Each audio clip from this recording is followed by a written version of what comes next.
good to go. All right, welcome to the Village of Holly Municipal Analytics Workshop. This is our strategic financial planning model. Let's start off with roll call, please. Kyer, Here. Ryan, Here. Wendell, Here. Weinbrenner, Here. Cole, Here. Koskela, Brandon. Here, we have a quorum. I'll entertain a motion to, Excuse. it's a workshop. Do I do a motion? Just excuse them? You can just do it. You can just excuse them. It's just a work session. Yep. Koskela cannot meet today. So before we get started, I'd like to offer a space for public comment related to this work session only. Any public comments, sir? That's what I put over there. Hearing none? Seeing none. Okay. And the floor over you. All right. And I'm going to actually move the microphone over to you guys too. So if you guys have questions for people at home, they can hear those questions. Well, when John starts.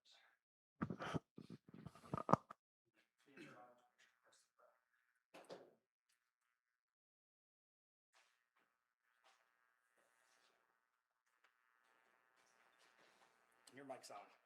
Okay. So, good evening. Welcome. Thank you for having me here. And I'm sorry I'm talking a little bit to your backs, but we'll mostly be looking at the screen. And then when we get to Q&A, we might move things around if that's more comfortable. What we've done, and we can go to the next slide then. Just a recap of what this project was. We did build a 20-year model of all the village funds. It's an Excel spreadsheet that the village will have to use. We included the water and sewer rate analysis, which we'll talk a little bit about tonight as well. Looked into the inputs for cityhood and what that might look like, including the road miles, population trends, values, and whatnot, and then additional costs of what it might be to run as a city. We met with staff multiple times, reviewed a lot of data, and then ran quite a few different scenarios to see what might be options and viable. So, bottom line is, unfortunately, there are no easy answers, no silver bullets, no, gee, we just overlooked something. There's a lot here. I'm sorry, before you continue, I'm having a hard time hearing you.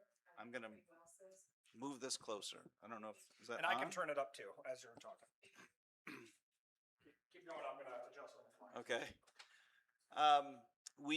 I think the village needs some additional policy direction and revenue enhancements to really understand where things are going and what's viable.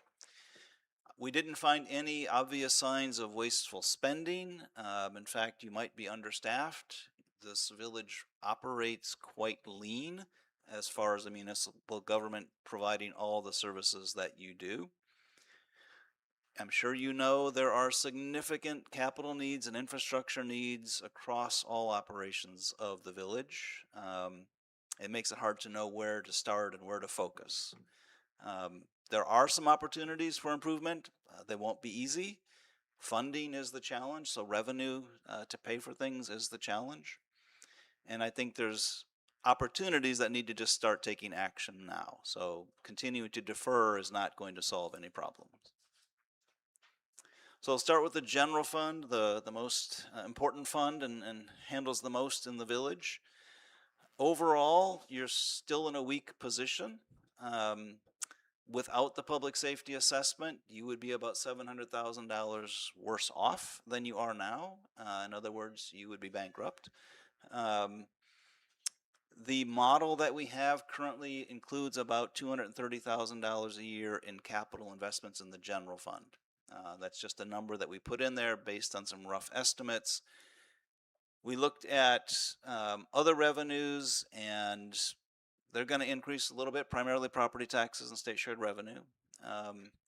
Looked at the assumptions in terms of where things are going cost-wise, did our best to estimate future growth in costs, and that's primarily inflationary increases, no real additional increases in staffing or added services. Right now, with this forecast, you might be able to go another 10 years without true crisis in the general fund, but you are very close to the edge overall. If we reduce that capital spending from the 230,000 to 160,000, we get better stability, but it still doesn't solve all the problems because then you're not addressing needs. So that's the trade-off. It's another way of deferring. Again, it goes back to revenue is the issue. How do we generate revenue to ensure some financial stability for the village? And the action that one could take here is seek some additional funding, voter approval, special millage, Headley override, whatever that might take to address some of the general fund needs. So the top left forecast, you don't have to see all the detail there, but the trend line is that solid black line that's kind of hovering near the bottom of the chart is your fund balance, projected fund balance going forward. That very low point was last year. And what we're looking at, again, is that 10 years from now, that fund balance goes negative.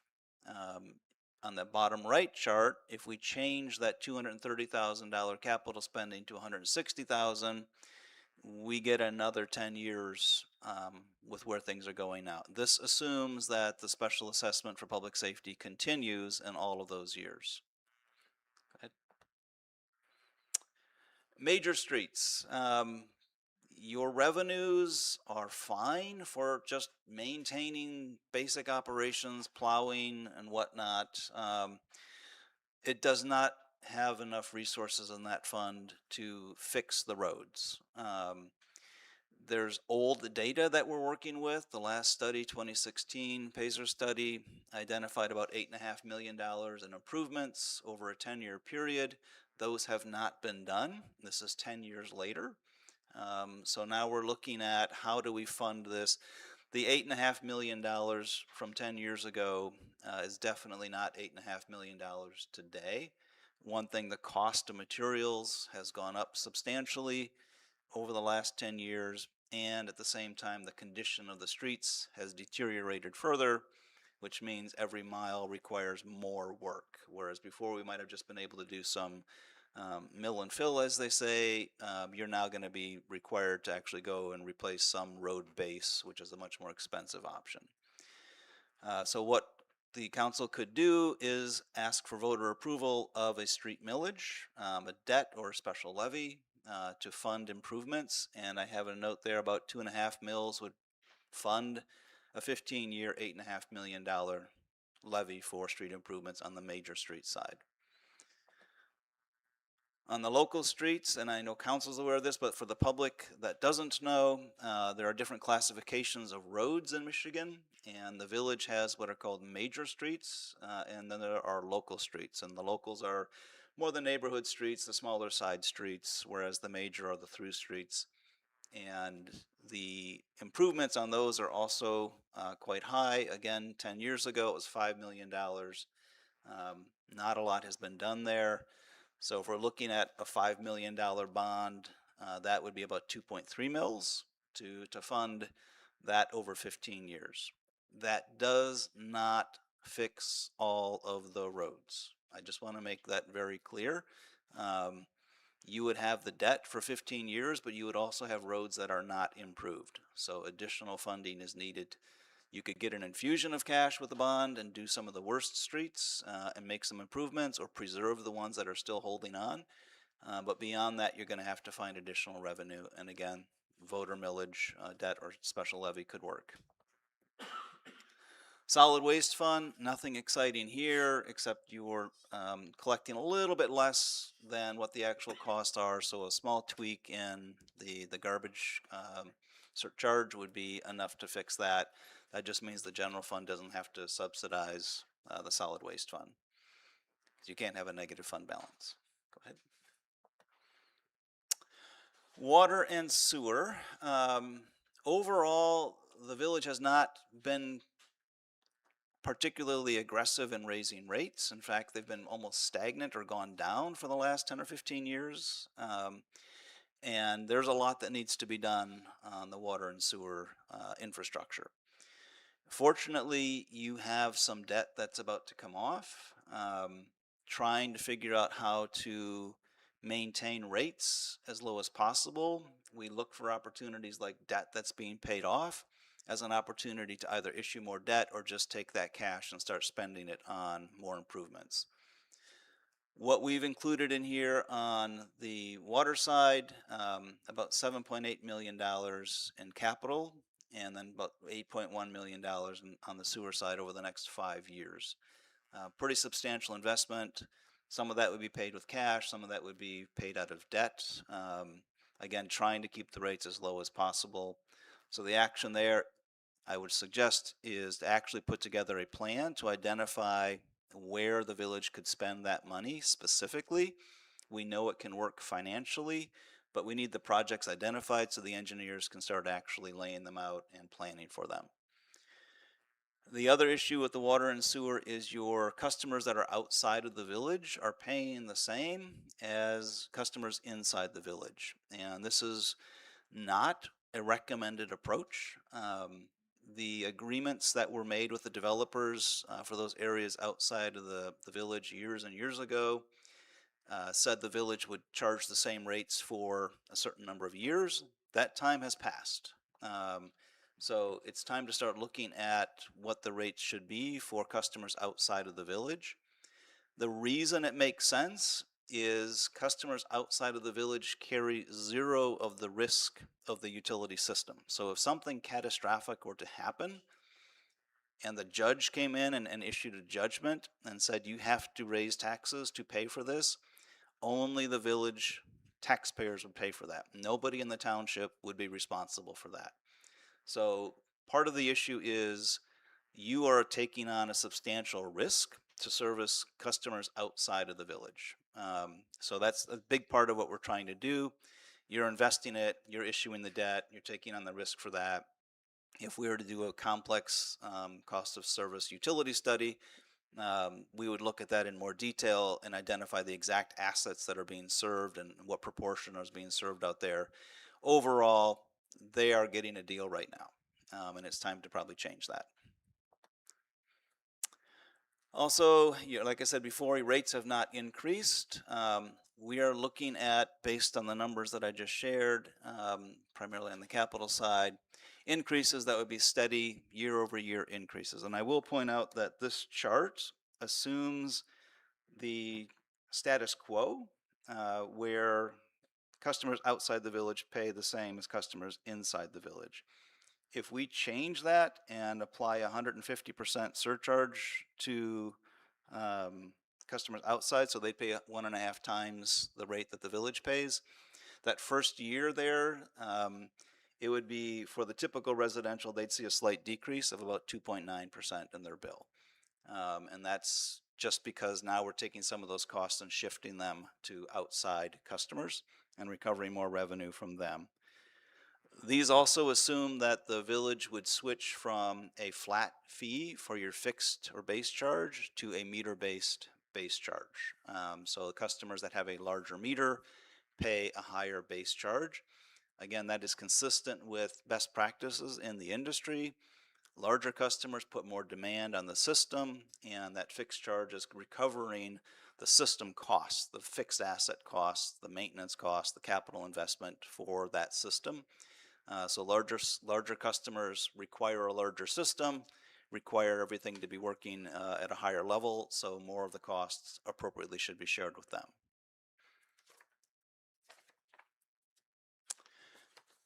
Looking at the cash reserves. So what we try to do when we're looking at water and sewer rates is kind of balance what people are paying through their rates and the amount of cash that we're holding on hand.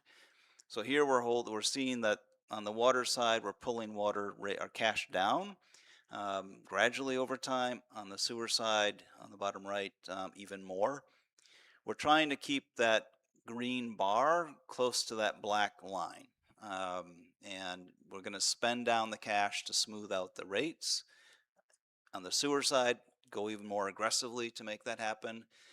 we try to get cash down to a point that's at a reasonable level and then maintain it there. Every now and then we might add a little more cash because we know there's a project coming up, or we might use a little more cash because we know that we have a project to spend money on. It's a one-time deal. We'll spend the money and not raise rates as much, and then the next year we'll start recouping some of that. So we are trying to maintain cash at an appropriate level through the forecast. This is just an illustration of the capital. On the water side, you can see there's a pretty substantial debt issue. That's that orange bar. And that would be to take on whatever projects were identified on that utility so that you can make a substantial investment all at once. The blue bars are cash capital. So on the sewer side, we're not anticipating any new debt, but just consistently spending cash on that. Again, back to the outside customers, they are currently paying a different rate, and there is this chart in here that shows that 2.9% decrease for a typical residential customer if you go with 150%, and that was a number that I just used to test things. I think that's a conversation that the village should have and make a change as soon as possible, so that village residents are somewhat protected and compensated for the risk that they're taking on to carry the system all the way out to the township. Then we looked at cityhood as an option. And I will say, and it's in here later as well, this is not a quick process. This takes years to go through. So what we're looking at right now is what is being contemplated is a pretty substantial annexation. This would be larger than any that I could find a record of in recent history if the proposed areas of annexation would be included. And that's obviously a lot to be determined yet. The population could increase by about 43% if you annex those areas of the township into a future city. Bless you. Taxable value would increase about 67%, so you have a substantially higher tax base. You'd have about 94% road miles to maintain. So that's another issue to consider. There is the question about whether some of those road segments would remain in county control, and that would have to be a conversation with the county. And then there are some private roads that might remain private as well. So if you were to change from village to city status, you would have some increase in costs. Your clerk treasurer, you'd probably have to have two separate positions for that to handle the added work. That position is already doing quite a bit. That's one area of understaffing that we identified. Fire, because you'd be servicing a larger area, that would increase staffing there. Public Works also, because you'd be maintaining a lot more area, primarily roads. And some of those roads are dirt roads, which requires additional equipment. So also assessing, as a city, you would be responsible for assessing and elections. So there'd be some added cost there. The assessing contract would add, it's not a substantial amount, but we have to factor the issues are actually identifying the exact boundaries that you're going to take to the Boundary Commission, understanding all the detail, complexities, legal and whatnot. If that committee is formed and they come back and say, we don't recommend cityhood, well, there you have an answer. If they come back and say, we think it could be done under these conditions, then you have a decision to make. But that response would not happen immediately. It would take a long time to do all that work.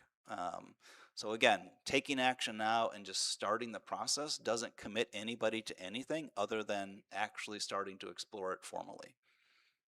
Good. So next steps, I think we need a policy framework for identifying your infrastructure investments. In other words, a capital improvement plan. And from the council, some direction on what are the priorities of the village. And you're going to be starting the master plan process soon. That can help with that, to identify how important are parks relative to roads, relative to police and fire stations, etc. So you want to get all that laid out and identify your priorities, which will then help identify where you're going to spend money. There's also, once you have all that together, you can identify opportunities for maximizing your resources, leveraging dollars. In water and sewer and streets, for example, we never want to tear up a road to fix water, we don't want to replace a road and then 2 years later tear it up to replace the water and sewer under it. So having all that information coordinated helps a lot with saving money and getting things done. And then some direction from council on when should the village take on debt? When should it consider raising taxes or asking voters to raise taxes? These are important policy questions that will help the staff and then help the citizens understand where the village is trying to go. And again, that feeds into the capital improvement plan.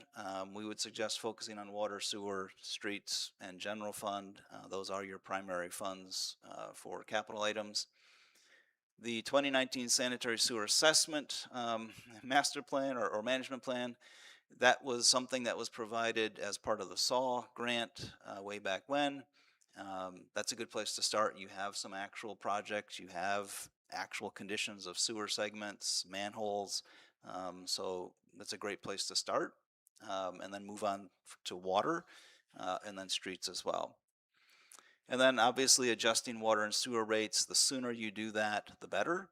I tell everybody that I work with in this area that if you defer on raising rates, it just means the next year has to be even more.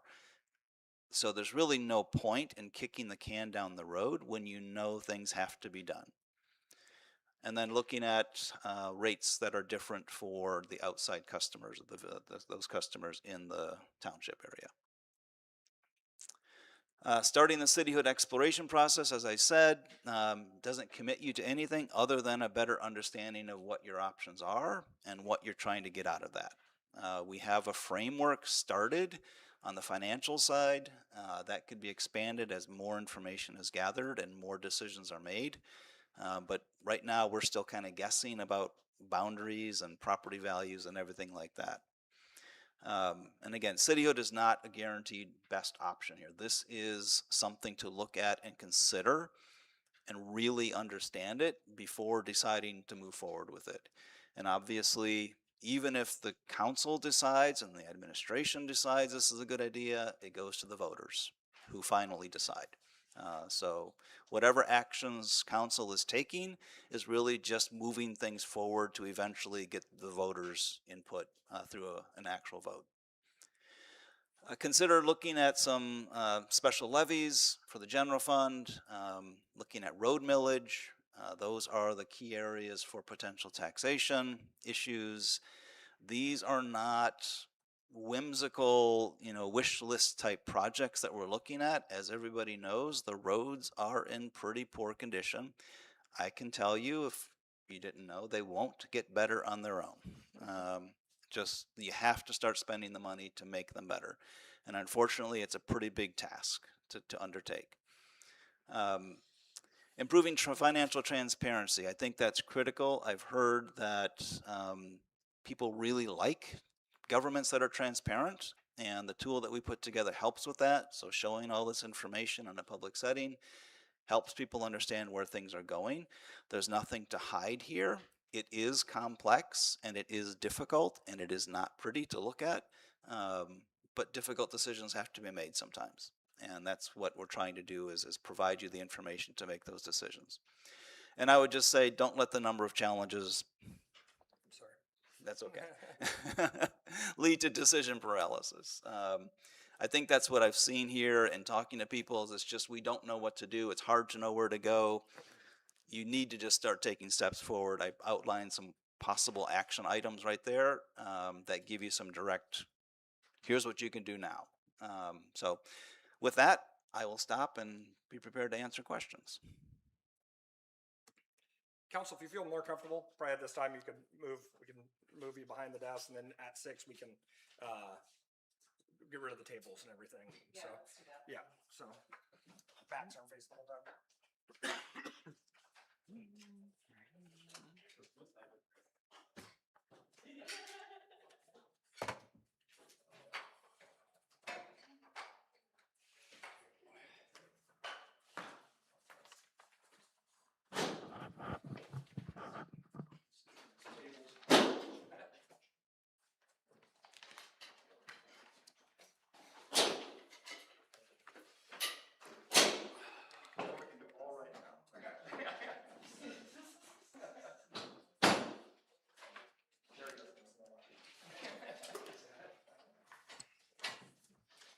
sure your mics are on. Yeah, oh, yeah. It's the dance.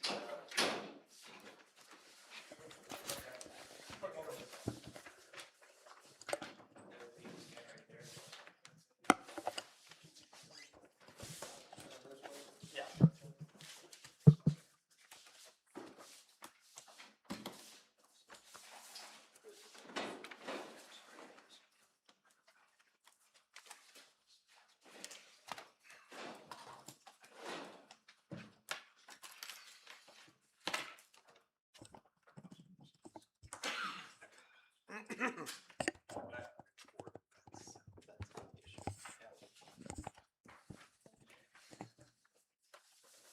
Okay, council, who's got questions?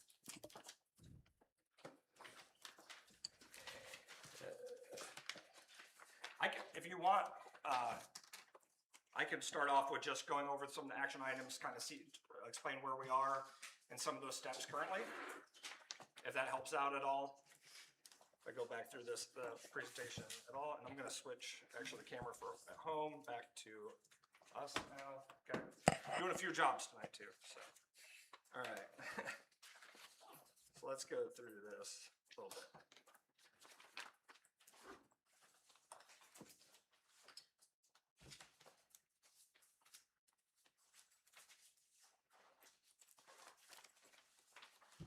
All right, in the last meeting, we did talk about doing a street millage, a road millage.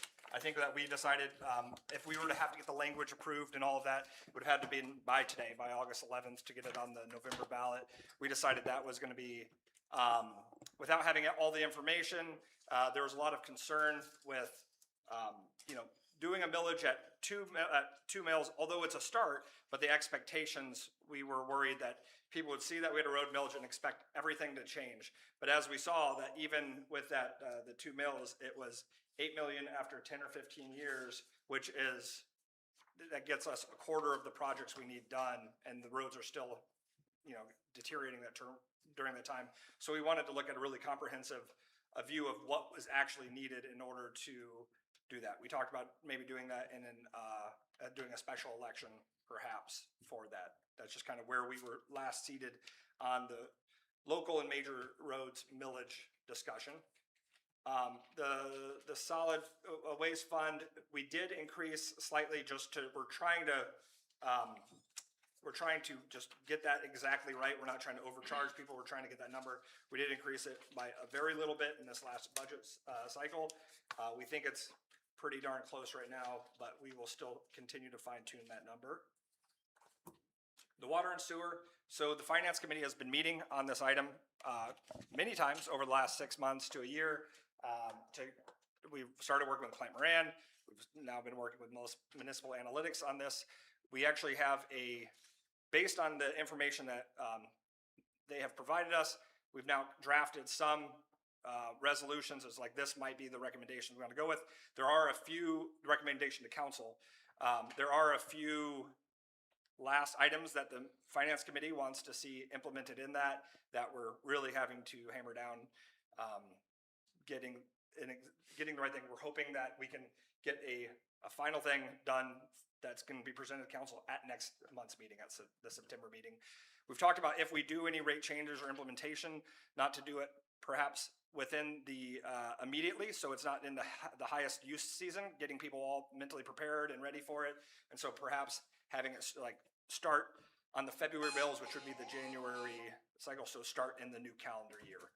That's just one recommendation that we've been looking at perhaps doing in order to make it a little more palatable for people when it's in a lower use season and get them used to any changes. Yep, the same thing that we just discussed right there on that.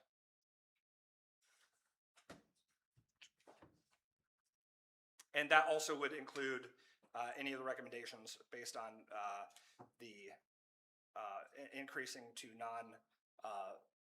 non-village residents. And we are looking at what that appropriate number would be, and it has to be justified by what that actual costs. And so that's what we're figuring out those numbers right now. The cityhood, the action item on that is actually the exploratory committee is on the agenda tonight. There's one that we had previously looked at And the village president asked to put it back on the agenda to do exactly what we're talking about right here, with specific timelines and goals annotated on it. So yeah, let's go back to this. Policy framework. Yep, we're in the master plan. We need to redo our master plan this year. We've talked to Roe about it. I think we should probably, because Roe has done our previous one, we might want to put that out for an RFP to maybe get a different outside look so we can get maybe different eyes on our master plan. So that master plan and that CIP can actually inform what we do. I think the master plan, when I first started here, or a year and a half ago, I asked a lot of questions about the master plan, about, I've read the master plan, this, and I realized quickly that it was never used to inform our decisions. It was a check the block thing. And it really should be kind of our roadmap, how we want to move forward when we're looking at future land use. It should actually inform how we actually want, there should be a goal to change our current land use into future land use and those kinds of things. So we are due for a new master plan this year. And so we are looking at who the appropriate contracted agency would be to take us forward with that. Capital improvement plan, that's so exactly what John was talking about. Danny and I have been looking at not only our 2016 PACER study, but also the SAW work that we had done. It didn't do the whole village for sanitary water sewer, and we're not going road by road, but segment of road by road and pairing up. All right, this infrastructure needs to be done here. Below the road, this is the road that needs to be done, and trying to rack and stack, prioritize all of the different roads within the community. And that's just for the roads project.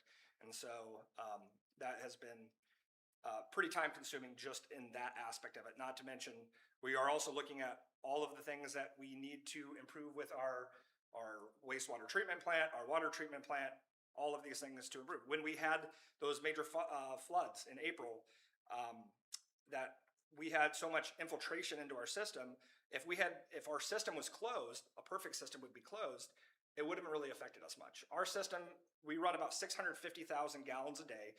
We could push up to 2 million if needed. At that time, we were pushing 6 to 8 million gallons a day because there's so much infiltration into our system. And we're having to use our back tanks to fill up and, kind of playing a shell game with all the excess water coming in order to maintain the systems appropriately. And that's where we saw a lot of that damage. So we're actually looking right now to get some engineering done to determine what is the best way to do that. We're working with MWRMA, which is the Michigan Water Resource Association, something like that. They can help us with some of those things. We're already a member, so with smoke testing and those things to determine where that infiltration in the system is. Also just system improvements overall. You're gonna see that Danny has a lot of new business items today. Some of that's covering some of these things. Just water and sewer rates, we already talked about that. Cityhood exploration, we talked about that. We have not ever talked about a general fund special levy. We talked road millage. And financial transparency, if there's any other recommendations that we have from the public or council is how we can do this better. We post our checkbook every month on our agenda. Literally every single item that we spend money on. We have our budget. We obviously have long budget work sessions that are available to the public, as well as we do any of our investments, and all that is public knowledge that we quarterly post and present. And so that's kind of where we're sitting as a staff. And so now, if you guys have any questions for John. Before we turn it over to council, I think I'd like to offer public comment one more time so that if council wants to address any of the public comments, we can do that. So public comment, any questions? Sherilyn? Say thank you. Well, that's not a question, but thank you. Thank you. This has been a long time coming, and this is money that I think we've invested very well, and thank you. To the public, Sherilyn Everly said thank you. It was a question, Joseph. Thank you. Yeah. We're just questioning. Is there any further public comment? Hearing none, seeing none. Council? I know you kept referencing the 2.9, but realistically, like the numbers that you had on there, 2.9 plus 2.3 for local roads. So we're looking at probably like 5 mills that we want to raise for taxes. That was illustration only. You have to figure out what you want to improve and then what the costs are. And so when we've done just a brief analysis based on the 2018, 2019 numbers for roads alone, with inflation and all of the things that we've seen, obviously the prices have not just doubled, I mean, in many ways. So we're looking at probably $20 million worth of road improvements that are needed in the village right now. And that doesn't include any of the, any future deterioration and all of that. If we were to just tackle the roads, the ADA improvements, those kinds of things that we'd have to do going in, that doesn't include the water and sewer, underneath. Is that what? That's correct, yes. Just and follow up, just one last question. I know, you're talking about doing like these different studies and stuff. Can we potentially use that study from 2023, from January that we talked about in the finance committee where Roe did, we were potentially trying to go for grants and stuff for the Michigan Clean Waters Act, but that fell through. Is that going to help kind of leverage some of our ideas too, because we have already pinpointed those things in terms of a capital improvement? Yeah,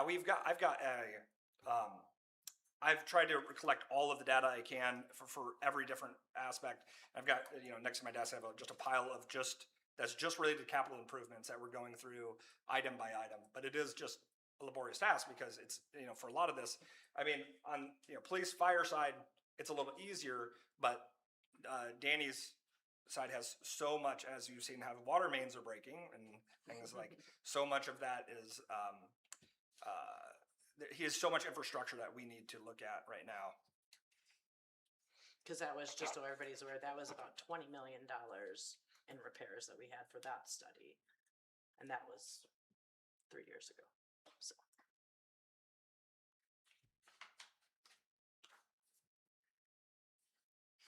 In the water and sewer findings thing, you mentioned add cash. How would we add cash to that?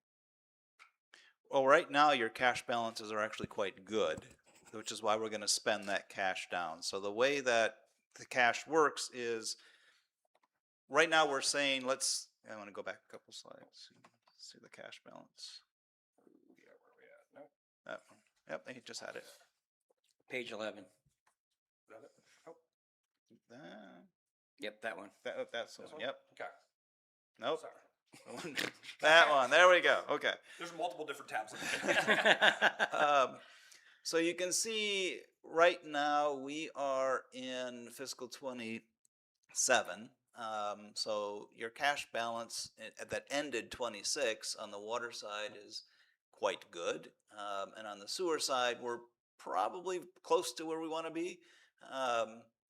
The issue here is to keep the rates down, we spend the cash down. Also spending money on capital.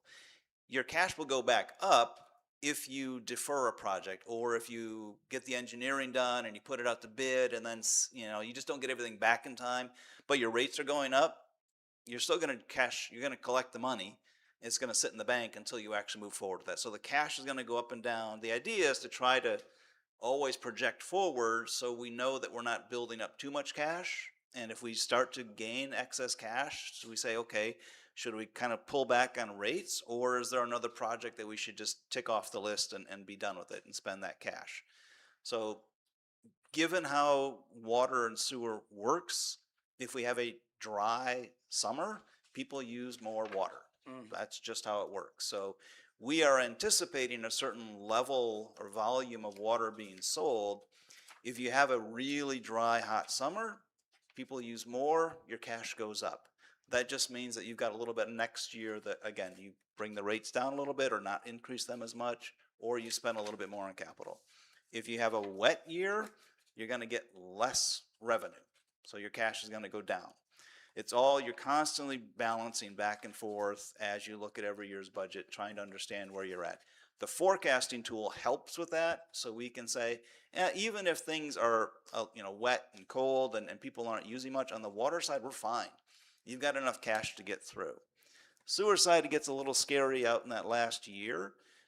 But again, this is a 20-year model. I'm just showing you 5 years here. So when we get beyond that, things start to pick up again. So we're looking farther out than what you're seeing here, trying to balance the cash and the rates and the capital investment all at the same time. John, where you also mentioned that, and I think what Councilmember Wendell might be referencing is when you were talking about the bonds. And then when the bonds fall off, Yes. you were talking about our ready to I'm sorry, serve. Tim, can you make sure to use your mic? Yep. That is something I get a lot of feedback Okay. on, especially All right. for this. Thank you. All right, and on our ready to serve, or our sewer bond debts that we used to call it ready to serve now, we in the past we were having to supplement into that. So to a tune of, what did we say, 150,000 at least a year, that we would have to pay to cover those bond debts every single year. And so now that some of them are eventually falling off, we're getting closer to even on that. When more fall off and we are now at potentially a surplus, what he was mentioning is, rather than issuing new bonds, or we could use the increased cash flow that we had in order to make some of these capital improvements. Is that correct? That is a strategy, yes. And then, when do you think we should enact the, changes into the township for the fees, because they shouldn't be paying the same price we are? Should we? My opinion is as soon as possible. Okay. I mean, this has been going on for a long time, and from somebody, and you have to understand, I look at a lot of communities with water and sewer rates. I look at it objectively. I'm also a water sewer customer where I live, and I get it. I get a bill, and I'm like, oh, well, I guess rates went up again. But the important thing is here, we're trying to balance how things work and be equitable. So equity has to factor in where the risk is and who's putting the money into the system. And it's the village. And for so long, the folks in the township have just been getting a free ride. So the cash cow needs to stop. well, I think it's time to really right-size the rates. Can you walk us through what a levy would look like, Tim? Well, I would. Are you talking about a To general fund stabilize levy? the general fund? I would ask John if he could explain when you're referencing a general fund levy, what would that look like? So you have a couple of options. I don't know how much people know. Headley rollbacks have happened consistently. So in the Michigan Constitution, for those of you that don't know, every year there's a calculation done in every taxing jurisdiction in the state, and there's a number produced. And if it shows that the taxable value in that community increased more than the rate of inflation, the state permanently reduces your charter levy. I mean, the charter levy's there, but you can no longer tax whatever percentage they've just shaved off. You have lost substantial value over the years because of that. And the Headley Amendment's been in effect since 1972 or something. So it's been a long time. And it just erodes away at the taxable capacity of every jurisdiction in the state. So the maximum you can tax with your general fund levy right now is a lot less than what your charter says you can tax. So two options are: one, you ask voters to override the Headley Amendment or the Headley rollback, and that is a legitimate process where you essentially ask voters to say, we are going to allow our village to tax us in excess of what the state has said the Headley rollback is for a period of time, to be determined by whatever ballot language there is. Another option is a special levy, and that could be targeted towards capital improvements. You have the special assessment for public safety. A lot of communities have a tax, an ad valorem tax, as opposed to a special assessment for public safety. It could be for parks. It could be meant for many different things, but it's defined in what it's for and for the term. So those are the options that you have for bringing more money into the general fund. So it's similar to a special assessment, but it's project defined and time. Well, it's also voter. It's And voter voter approved. For Yes. example, now, okay, so like the police and fire millages that were done across the state, that a lot of them failed recently in Oakland County. Those are examples of some of those. Yes, those are special levies. We did talk about, obviously, a Headley, this budget season, last budget season, we talked about what a Headley override would look like, how that process would work. Obviously, we have not adjusted our rate since 1982, since we incorporated as a home rule village, and so because of Headley and Proposal A, we have not been able to adjust that rate back up. Council? So in our charter, it says we should be taxing at what, 20? 20 mils. 20 mils. That's the maximum, And this year we did 10.9857 or something, right? So it's which almost is your Headley half. limit. Yes, okay. So even if we did a Headley override and it said we could go back up to our maximum of 20, that doesn't mean that we should. It means that that would be the capacity at which we could go. We would look at the budget and what we need, and then you would establish your millage rate at that point. Correct. Look, verification. Yes, Yeah. yep, that's correct. Yeah, and then, but then again, as soon as that happens, Headley starts again to take those numbers down. And similarly, another option is a debt levy, which we've talked about briefly. So if you ask voters to approve a debt levy, you're asking them to approve up to a certain amount of taxation to fund the debt service on whatever debt you're issuing. As your taxable value changes, it usually goes up, and your bond payments are usually pretty steady. That means that debt levy typically goes down year over year. Debt can be structured different ways, but the idea is they approve up to a certain amount, and then you can't tax them for any more than that, but you can only tax them enough to collect for the debt service.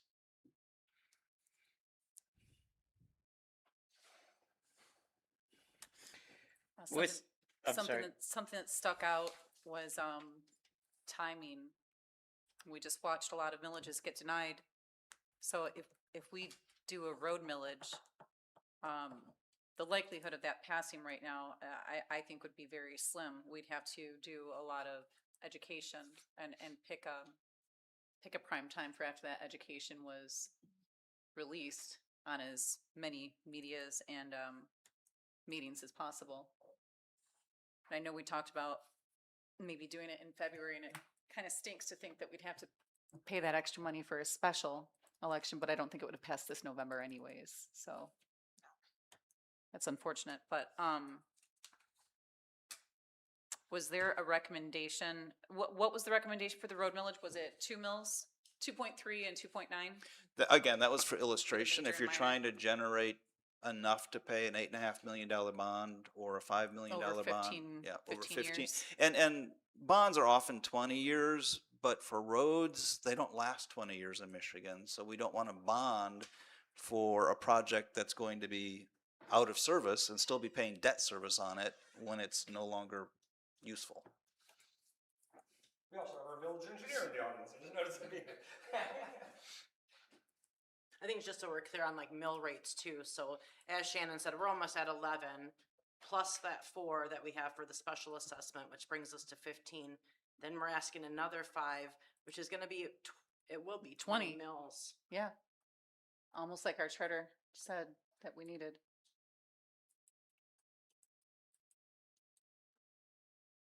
Council, any further questions? I just had one more to piggyback off my water rate one. If we increase the value or increase the payment from the outside residents, would that be able to bring down the bond amount for the residents inside the village?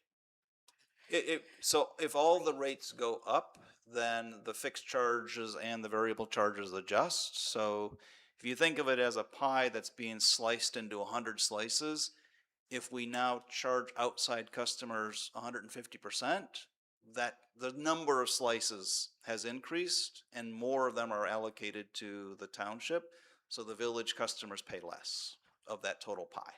Because I know a lot of our people inside the village complain and don't like the amount that we pay for that water bond fee thing. I don't like it either. But. And we are, I mean, you're currently, that specific charge has been changed to the ready to serve charge. So in rate setting, we're trying to recover fixed costs from a fixed charge. That's generally how we do it. So As we, and the whole intention when we were looking at cityhood and the ideas has always been to, I gotta turn the mic on too. Well, that would back help. on. So the idea has always been to, how can we actually lower how much people are paying in taxes, but but be able to maintain the level of service or increase. And so obviously the only way you can do that is increase your taxable value. And there's only a couple ways you can do that. And that's the reason that we were looking at cityhood pretty aggressively at the time. This one's for Tim. Do you have an estimate of like how much money is required to repair our water infrastructure as it is? Because we have this cash on hand, but that's pretty much already spoken for. Yeah, so we don't have a number specifically. Even our SAW grant, when we originally did it, was supposed to give us that kind of estimate in 2019 about how much, and it only did, I think, like a third of the village to give us that estimate. Yeah, a third. I'm getting the engineers give me a head in north and south. So yeah, I only did a third of the village. So we only have really an estimate on that.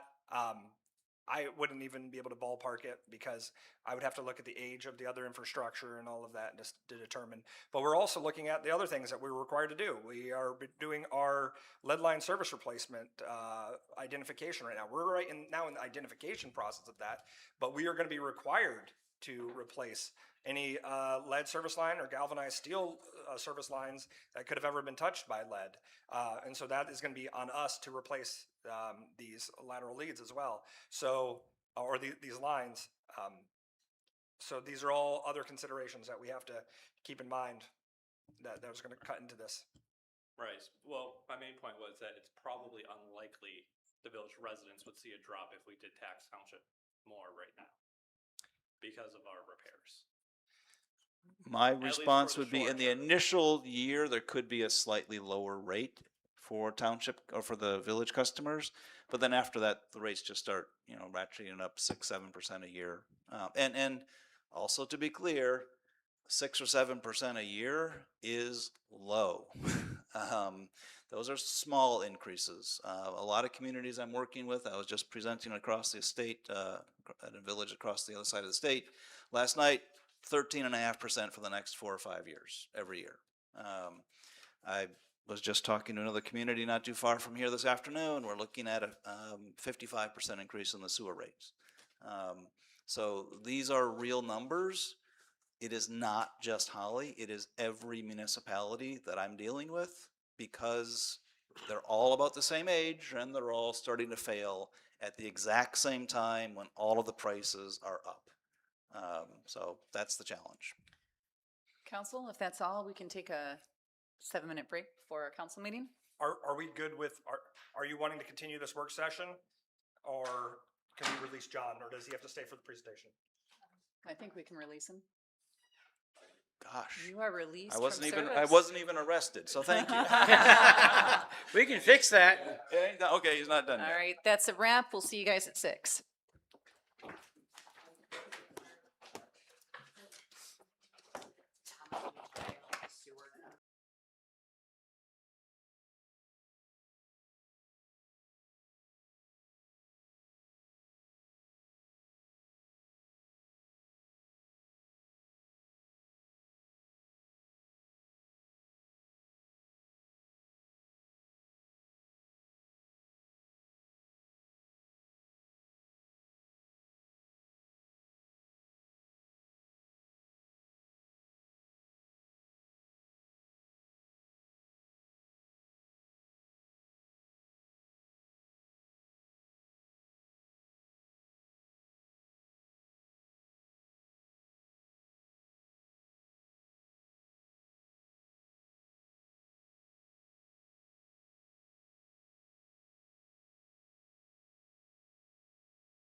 We're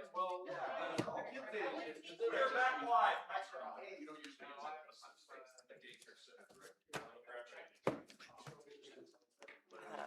thought I was gonna be the one holding this up. Shannon. Good evening and welcome to the August 11th, 2026 council meeting for the Village of Holly. Clerk, please call the roll. My clerk stepped out. My fire chief. So. Cole, Here. Costello, Ryan. Here. Wendell, Here. Kyer, Here. Weinbrenner. Here. Brandon. Here, we have a quorum. I will entertain a motion to excuse Lisa. I'll make the motion to excuse our clerk, Lisa Bone. As well as Jim Costello. Councilmember Costello. Yes. I was gonna do them one at a time. Do I have a second to excuse Lisa? I will I'll second it. We've got a second by Weinbrenner, motion by Wendell. All in favor, say aye. Aye. Aye, motion carried. I'll entertain a motion to excuse Councilman Cascella. I'll make the motion to excuse Councilman Cascella. I'll second, no. We have a motion by Ryan. We have support by Kyer. All in favor, say aye. Aye. Any opposed? Motion carried. If you're willing and able, please stand for the Pledge of Allegiance.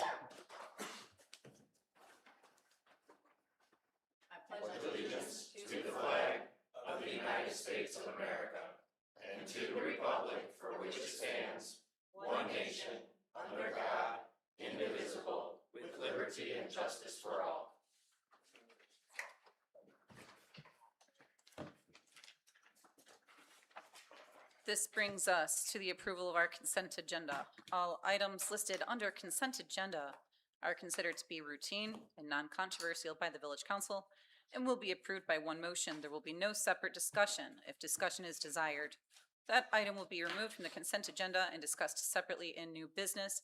Do I hear a motion to approve the consent agenda? I'll make a motion to approve the consent agenda.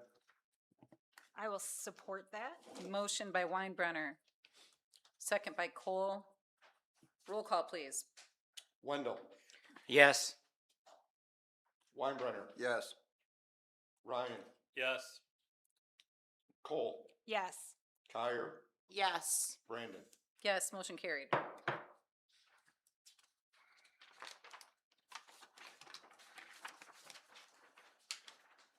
This brings us to reappointments and appointments to boards and commissions. Similar to consent agenda, all reappointments and appointments will be approved by one motion. If discussion is desired, that item will be removed from the consent agenda and discussed separately in new business. There are no reappointments today, but we do have one new appointment.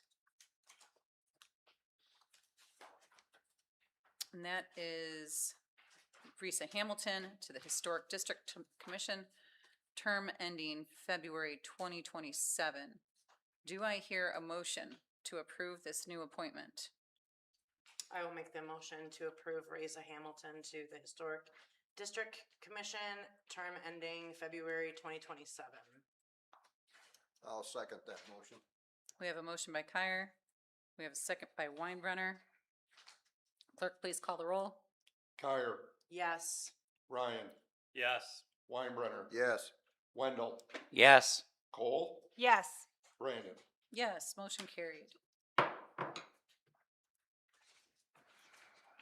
see, we finished our work session, so presentations. Let's see, nope.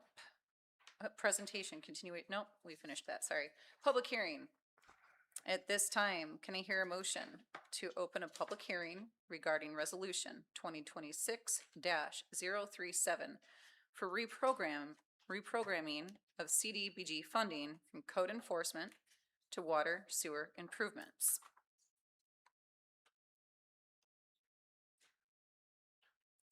I will make the motion to open a public hearing regarding resolution 2026-037, the reprogramming of CDBG funding from code enforcement to water sewer improvements. I'll second that motion. We have a motion by Cole, we have a second by Weinbrenner. Okay.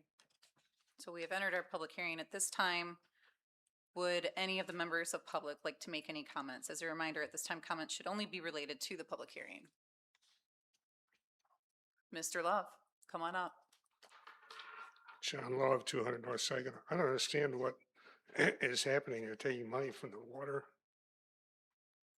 from code enforcement to water. How much is it? I don't know what's involved. Can you explain it? Thank you, Mr. Love. Any further public comment? Okay, hearing none, seeing none. The floor is yours.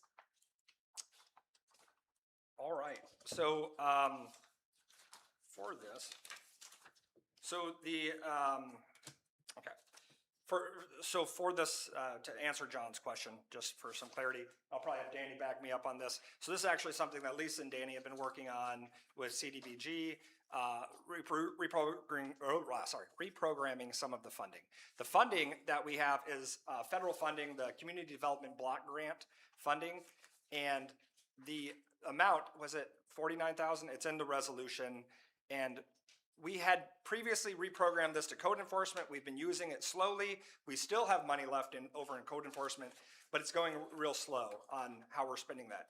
We've identified that we're actually able to replace some of our fire hydrants that are not operating within the village, and we're gonna reprogram some of this funding in order to replace those fire hydrants.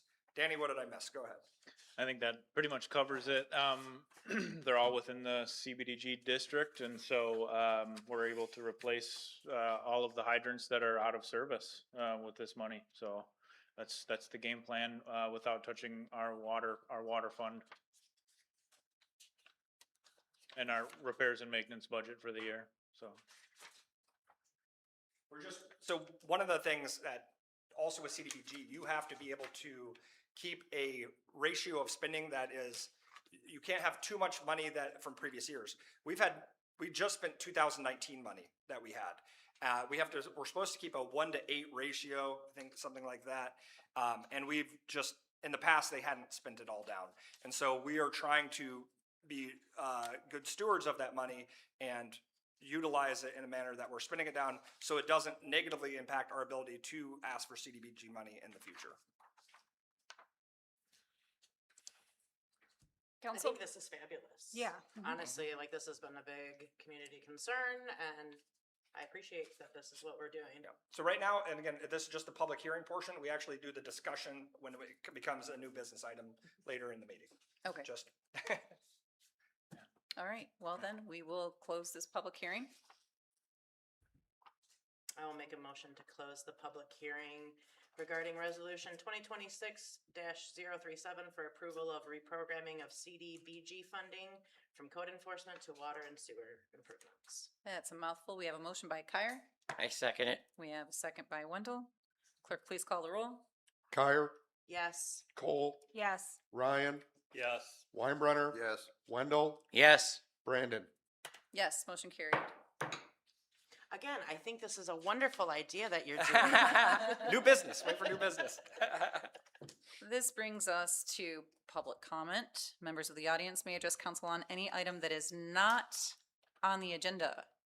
Those addressing council will be limited to 3 minutes of speaking time.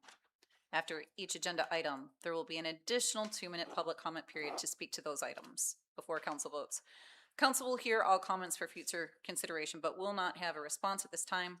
Prior to addressing council, members of the public shall state their name and address for the record. So non-agenda items, any public comment? Hearing none, seeing none. Okay. This moves us to old business. Item A, reconsideration of resolution 2026-03, establishing the Village of Holly Cityhood Action Committee and directing implementation of the city incorporation process. Do I have a first to consider item A of old business? Can I? Yes. All right, so it's come to my attention that I should disclose that I am married to the township treasurer. And this could affect different votes on the cityhood action stuff throughout the life cycle of it. I am also going to additionally disclose that I am on the Holly Township Zoning Board of Appeals, just in case that affects it as well. Thank you for that disclosure. and just a little follow-up on that is that in discussions with village attorney, because Councilmember Ryan wanted to make sure that, he was in the right on everything. With the exploratory committee votes, we don't think there is any conflict, again, because there's no, this is really just looking forward, he can participate in discussion. We can't tell him not to regardless, but we'd encourage him to participate in discussion and vote on these particular items we're talking about tonight. Okay. And now, do I have a first to consider item A of old business? I will make the motion to consider item A of old business, reconsideration of resolution 2026-038, establishing a Village of Holly Cityhood Action Committee and direct implementation of the city incorporation process. I'll second that motion.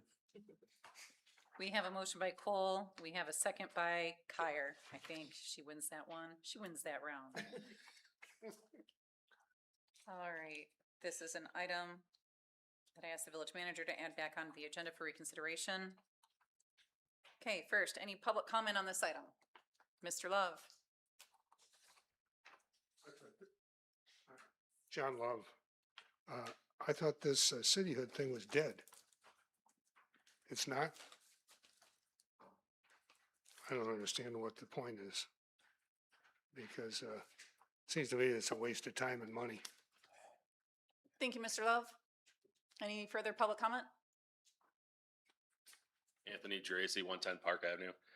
I sat through the last hour as well. Cityhood annexing is just another word for stealing someone else's land. We shouldn't let the township people pay for our mistakes. Thanks. Thank you. Further public comment?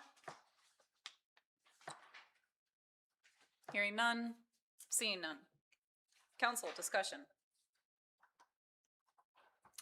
I just want to clarify with Tim, is this an action committee to pursue it, or is this exploratory? Because multiple things have been said tonight. So, okay, I can read off, again, this was from the previous one. I can read off my council action report that I had given last time. Also, I was remiss. I need to introduce Pat, who's our village attorney for the night. We've met, obviously you know Mike, we've met Chris, we've met Thomas, and Pat is from the firm that is representing tonight. So any questions he can also assist with. Hi, Pat. Actually hired Mike right out of law school, so. He and I have been law partners for 15 years. I've heard rumors of him wandering the halls, but this is the first time I've met him, so. Welcome. Thank you. So the purpose of the attached resolution is to establish the Village of Holly Cityhood Action Committee and authorize it to advance the process of transitioning the Village of Holly from a home rule village to a home rule city. This is not an exploratory committee, just to answer your point. The Village Council has previously discussed the potential benefits and implications of cityhood and is now prepared to move on to the next phase of the process. The proposed committee will serve as the council's working body for coordinating the legal, administrative, financial, and public engagement activities necessary to pursue cityhood incorporation. The background under Michigan law, the incorporation of a home rule city requires a formal process that may include determining the proposed city boundaries, preparing and filing petitions, coordinating with state and county officials, developing a proposed city charter, conducting elections, and providing residents with clear and accurate information regarding the transition. The cityhood process will require sustained attention and coordination beyond what reasonably can be accomplished during regular village council meetings or by staff. Establishing an action-oriented committee will allow the village to organize this work, identify required professional assistance, and develop a realistic timeline to provide regular recommendations and progress reports to the council. The recommendation is that the village administration recommends that the village council adopt the attached resolution establishing the Village of Holly Cityhood Action Committee. Adoption will provide the organizational structure and clear direction necessary to begin advancing the cityhood process in a deliberate, transparent, and legally compliant manner. We have had exploratory committees in the past. In fact, Councilmember Ryan, I think Councilmember Koskler were on it. At the time, they did recommend approving to take the next steps. And it was postponed by council, I believe, at that time. Correct me if I'm wrong. I mean, That is correct, and I believe I was the only one dissenting it at the time. Yep. As part of the committee. Yes, You're on as council. part of the committee. Yep. So this is a council subcommittee, not a citizen-led committee. No, at the time, that was a citizen-led committee. Neither Councilmember Koskela or Ryan were on council at the time. They were just part of this That's committee. right. It Okay. was a council-led committee though, that you guys voted for, and the village president at the time was the liaison. Got it. Okay. So this, Yep. and at the time, they recommended moving forward. The vote, I think they postponed, I think this was in November, I believe, that they decided to postpone it until a future date. And that's why when we began looking at cityhood again, we had the initial conversations. That is the information that we use as a starting point. Now, since we've discussed this a bit in the past, should there be a council liaison or no? Yes, I believe there should be a council liaison. I can't remember, I would have to look at the actual resolution. It was a few months ago that we wrote it. Okay. You have 3 of them on there, Yeah, okay. 3 council members. Yep, there should be council members as representatives on it. You said there should be 3, and That- then, That's what's in the resolution. okay, Yeah. so 3 council members, and how many citizens is the recommended? I would have to go back again to the I actual. think it was 3 citizens, possibly 1 from another board. Someone from staff, I believe, was gonna be on it. Tim I have was it gonna right be here, on I it.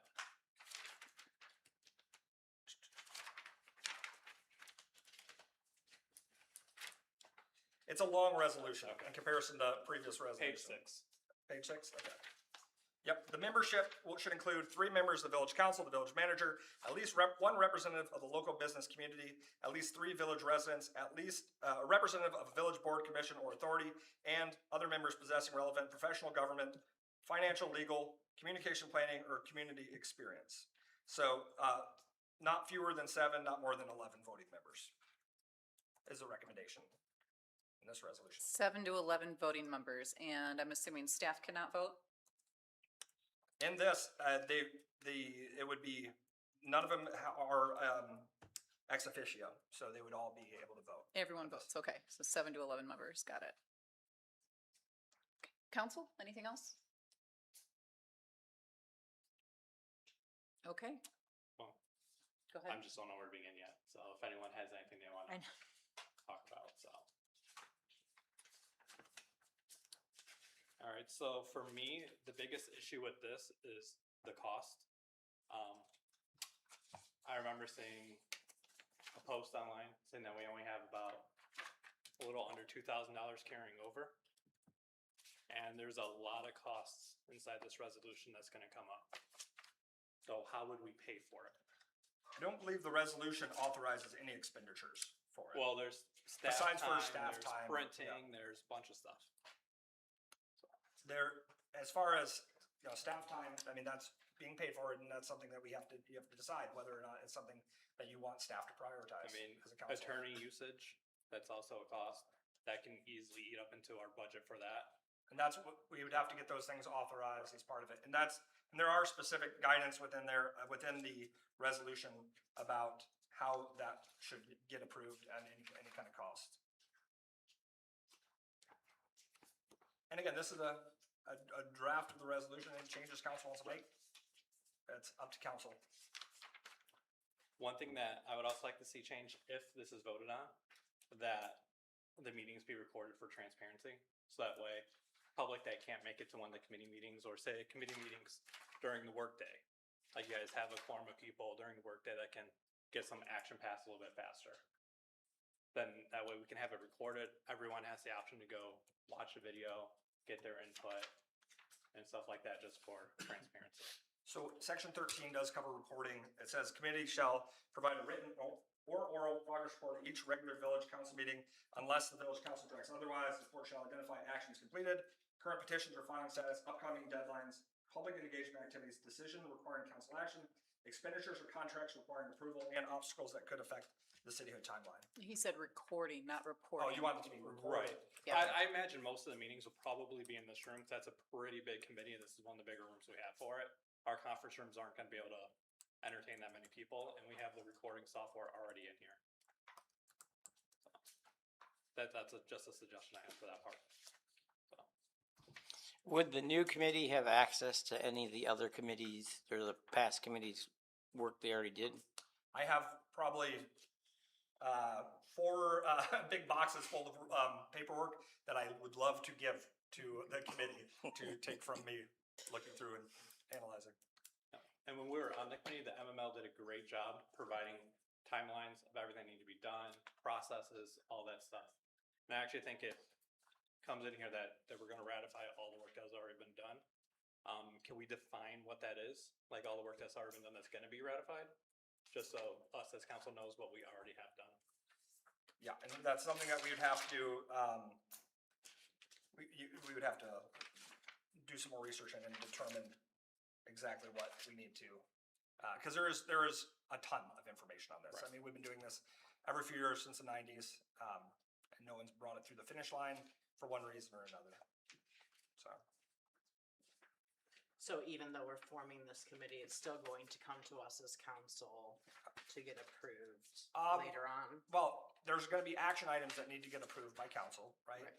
But the cityhood initiative eventually has to become a community-led initiative. It has to be a petition process. In fact, there is a point in which council and staff staff specifically has to step back and not, like, I can provide factual information, but I can't tell people how to vote on anything. And so there is a point at which the staff specifically has to step back from it. I'm saying anything wrong, Patch? So, yeah. And that would be the petition part, right? Yeah, once we get to the petition part, and that's what I've said all along is like, I love to do the research on this. I love to provide information, but it's really like, at some point, it can't be my initiative. It has to be a community-led initiative. I can provide research and facts, but that's it. So my suggestion would be for us to hold off on making a committee until a citizen-led petition's already completed. Because if we don't get enough signatures to begin that to start with, it's already dead in the water and we just wasted time and resources before we could even start it. I think that the part of it is the petition process has to, is part of this, the action committee is, because for the petition to exist, you have to do the boundaries, you have to do all of those things, you have to draft those things to create the petition process, is my understanding of it. Right, but couldn't a petition just be started by a citizen to start that process as well? It could, yeah, there's two main ways to do this, and the MML in their presentations, I'm sure you have said, it can be either community-led or it can be a council-led initiative. And for me, I'm more in favor of a community-led, because if the community gets behind it at the start, it's a lot easier to pass than if we're just throwing it out there. And that's been my position for the last few times it's been brought up, so. Well, how could we non-officially put it out there that we need a vote on it or not a vote, but a petition? From my understanding, we are all citizens, so if one of us feels very strongly about it, we can go start the petition. It just wouldn't be staff doing it. Council, anything else? And then, going off of what one of the gentlemen said, annexing the properties. We're not taking the people's property, we're just changing basically whether the township or the village, correct? So how it would look is, you're not taking their property, obviously, they're just, it's, yeah, it's. It's, Well, I just want to make sure we knew about it, so. and so what you would do is you would, they would propose a boundary. The boundary that we've been using for our recommendation has been where we provide water and sewer service from, and also to make sure that we don't have any islands of lands, which you can't do as a city. I'll lean into my mic so I don't get yelled at. And from that, they'll take that, they'll have to get a certain number of signatures for the petition process, and that, the action committee would help us define what those numbers are and specific to what we're trying to do. And then we would take that information and the petition to the State Boundary Commission. The State Boundary Commission would review all of the data, make sure that it was sufficient, that they would have a sufficiency hearing to make sure all the petitions were appropriately done, that they're correct, that we have a certain number that are from the proposed annexed area as well. And then the next step of that, if the State Boundary Commission will then decide, all right, we agree with this boundary, you can take the next steps. Using this map, and then there would be a first vote, and the first vote would be, hey, we need to elect a charter change commission. So there would have 9 members that would be elected that would draft a new charter for the proposed city. They would have 2 years to do this, and they would have an opportunity to do 2 votes on it. So if we said no, so once they have this charter written, they would put it up to the electors again to say, do you agree with this charter? Is this the charter? And this would include any proposed annexed areas. If that gets approved, we would then become a city on the date that it says in that charter that we become a city. Or it could get denied, and then we remain in the village status. And so that's kind of the really brief explanation of how that process would look. They're not being, they do have a vote in it. And it is, like, as we established, it is a large number of people that would have a deciding factor within that vote. And like, how long will we have to get adequate fire and police services in to cover it all? So we would have to have that's part of that, in that charter change, they would have to determine, because we wouldn't have to say, once it's approved, we start on that date. It's whatever date we decide, and we'd have to determine what our increased needs are, all of those things, so we can build up those capabilities. Thank you. Council? I do think that we need to have more citizens on this committee than council members. This should be something that translates right into a citizen-led initiative. So you're looking at, what, 3 council members, a staff member, but 11 total that would be more community members outside of us. They can't spend money unless they come to the council. This isn't signing anything away. It's doing research on boundaries, correct? Basically? Yeah, they can't, any expenditures that they're requesting, it has to go to council for approval. They have no authorization for expenditure, and I would not have any authorization to expend any kind of, do any kind of purchases in the name of them either. Right, and we don't have the money for certain things, and we're well aware we don't have the money for certain things. And for now, would those committee members have to be village residents, or could they be township from the proposed areas? I don't know how we would determine that, since we wouldn't know what boundary would be approved anyway. So the way it's written right now, they would be village residents. I mean, but again, For now. it's your committee to determine how you want it structured. This was just a recommendation based on past examples of what this has looked like for other communities that have done it. But this isn't something that happens every day. A lot of, talking to a lot of the managers, they don't see this happen because once villages become cities, they don't go back. It's a process that happens once and then they're done. There's 193 cities that are smaller than us. Again, we're the 3rd largest village in the state. The only 2 bigger are Milford and Beverly Hills that have maintained their village status for one reason or another. So. Council?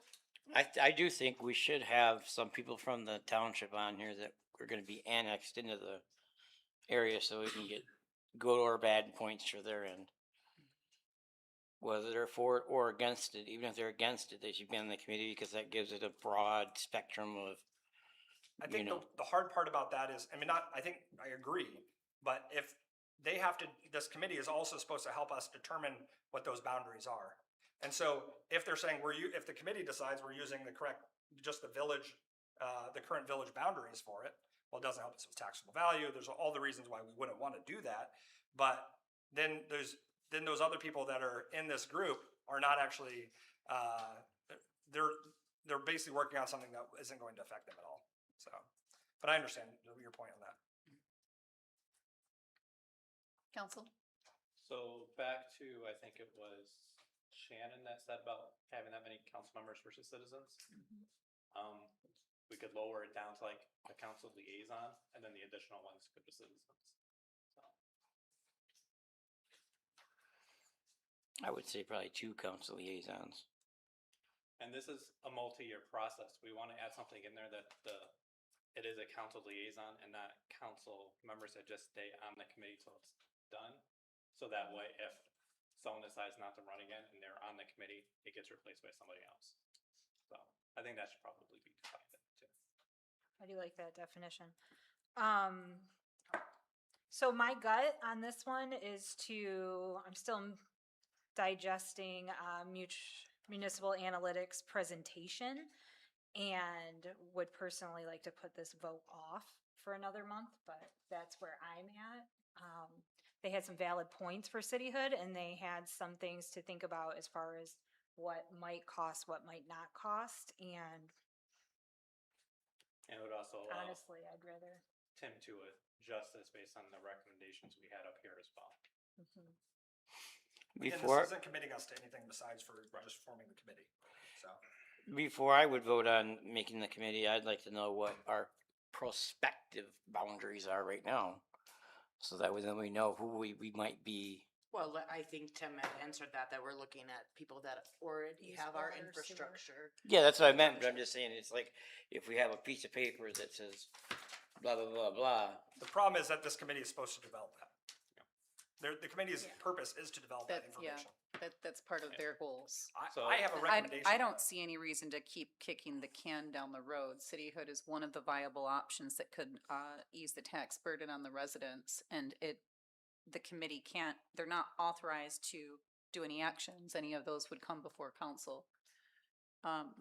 Is this And it's gonna take operate- such an extremely long time. I don't see any purpose to keep putting it off or procrastinating. So this is gonna operate like the Mill Pond Committee. Like the what? The Mill Pond? They're gonna come to us if they need something. It's, A little different just because there are specific time, yeah, yes, in that matter, but there are specific timelines that they are supposed to meet within this. Like we have, that one was a little more abstract. This has, we wanted to make sure that it was, like they had specific goals in mind and timelines that they're supposed to meet and how they're reporting. We kind of learned our lesson from other previous committees that we've had on how to structure it a little more officially and make sure we stay on task with accomplishing goals. Council, anything else before we vote? Mr. Love, we've already had public comment on Yeah. this. Mr. Love, it's not public comment anymore, but thank you. I don't understand what this problem is. with Mr. Love, it is not public comment right now. Thank you. Clerk, please call the roll. what, are we gonna make the changes that it's a liaison versus just a member so that after election, those kind of things are, Let's see, who made this motion? I made the motion. You made the motion, and who made the second? Me. Okay, so, You two bad girls. So I can amend my motion yeah, so that we can amend the resolution to have council liaisons. That way the council member does not stay on after whatever happens. so are you saying one council liaison, No, she's saying two council liaisons. two council But then liaison, to make The it, third one, a citizen. liaison? Yep, so there's 4 citizens for it. Okay. 4 citizens, and one could be a council member, but doesn't have to be. Right, or in staff. We're all There's- talking about Jim here, right? Right. Because he's not gonna be a council member here in a few months for sure. Okay. And then it was 3 staff? This is No, how you want to, How many staff was it? I think thought I it was. was the just I one thought it was staff. just one staff. Was it 1 staff? Yeah. Okay. So the majority is citizen-led. They can, Yep, at that and point, then, you have somebody who's going to respond, somebody who might have some factual information, but it is citizen-led. Thomas, did you say there was 1 board member as well? No, it was just a possibility that we could have them. Like all these is like what it should consist of, but it's more than 7. What would you guys think So- about if they were willing? No, no, this is good. Okay, so do you wanna go ahead and amend your? Can I recap what you guys Yes. are looking for? Just, so it would be, membership should include, well, let me start again. The committee shall consist of not fewer than 7, but not more than 11 voting members appointed by village council. 2 council liaison members. The village manager, at least 1 representative of the business community, at least 4 village residents. A representative of village board, commission, or authority, and other members possessing relevant professional, government, financial, legal, communications, planning, or community experience as determined. Okay, And you will, once again, just like any other committee, we're gonna, after this, the next step will be picking the names for this and putting it as an action item. These are the representatives of it. okay. And so you amended your motion to that, Yes. and then you amend your second to that? correct. Okay, so amended. Clerk, please call the roll. Cole, Yes. Tyre, Yes. Weinbrenner, Yes. Wendell, Yes. Ryan, No. Brandon. Yes, motion carried. New business. Let's see. Time to wear two hats, Jeremy. Do I have a first to consider item A of new business, which is consideration of the Village of Holly Fire Department special event application for a September 11th Day of Remembrance to honor the 343 first responders.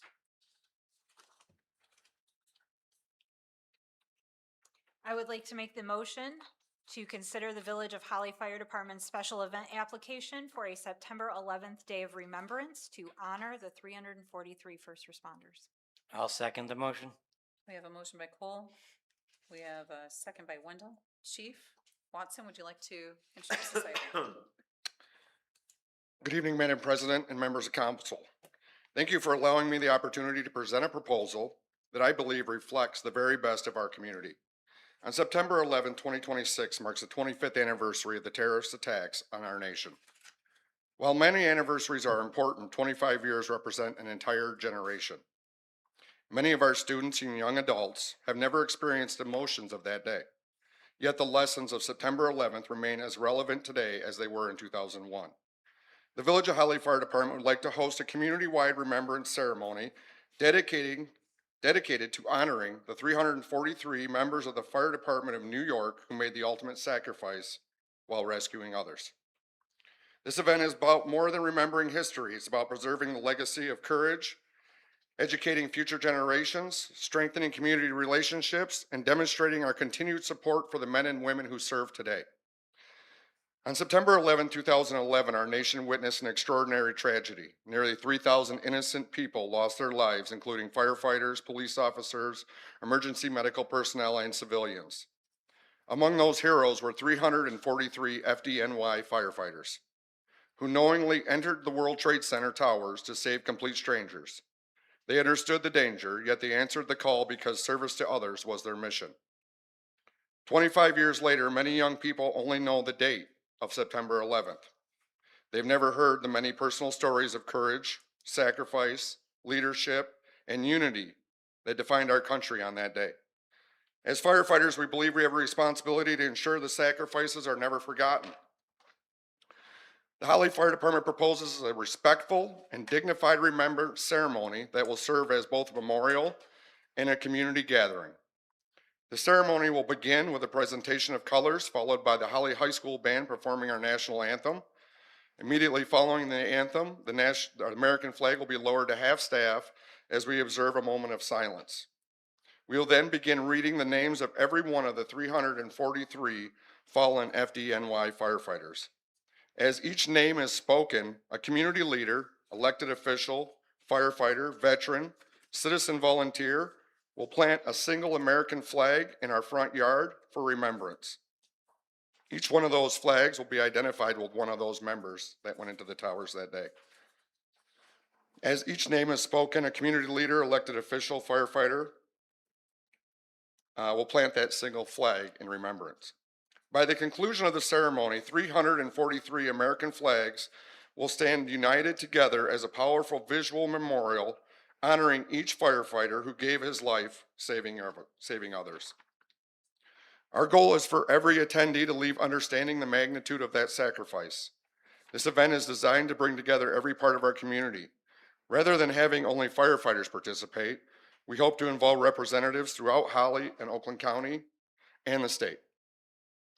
We respectfully invite members of the Village of Holly Council, county officials, state legislators, veteran organizations, police officers, EMS providers, firefighters, school officials, clergy, local business leaders, civic organizations, and community volunteers.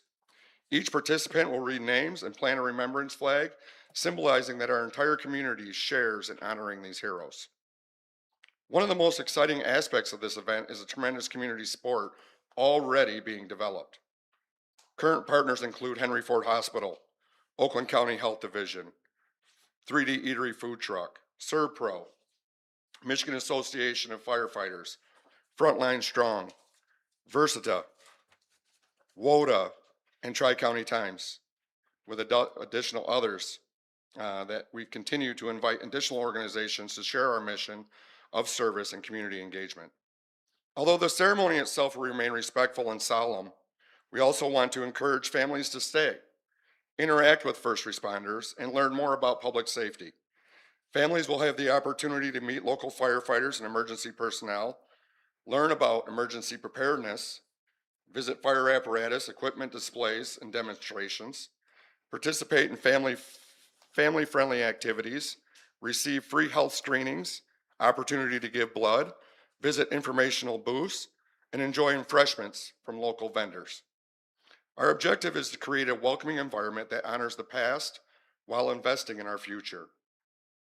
One of the strongest and most proud parts of this proposal is that no taxpayer funding is being used for this event. The event is made totally possible through community sponsorships, donations, volunteer participation, and partner organizations. We believe this demonstrates both fiscal responsibility and the incredible generosity of our community. While this ceremony remembers those lost on September 11th, it also serves another important purpose. Everyday firefighters, EMS personnel, law enforcement officers, dispatchers, healthcare professionals, military members continue to answer difficult calls on the behalf of our community. This event provides an opportunity for Holly to publicly acknowledge those who continue to serve today while remembering those who made the ultimate sacrifice 25 years ago.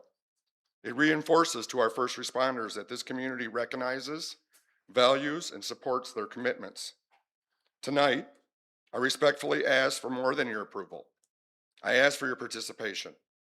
We invite each member of council to stand beside us on September 11th by helping read the names of fallen firefighters and planting remembrance flags alongside fellow elected officials, veterans, first responders, students, and community leaders. Your participation will demonstrate that the Village of Holly remembers together. 25 years ago, 343 firefighters ran into danger while thousands were running away. Their courage has become a symbol of the very best of public service. As firefighters, we inherit legacy every time we answer an alarm. As a community, we have an opportunity to ensure the legacy continues for future generations. This ceremony is about remembrance, it's about education, it's about community, and it's about supporting those who continue to serve. Most importantly, it's about ensuring that the names of those 343 firefighters are never forgotten. I'd like to thank you for your time, your continued support of the Holly Fire Department, and for considering this opportunity to bring our community together in remembrance of this historic anniversary. I respectfully ask for your support and participation in making this event a meaningful tribute worthy of those we honor. Thank you. Thank you, Chief.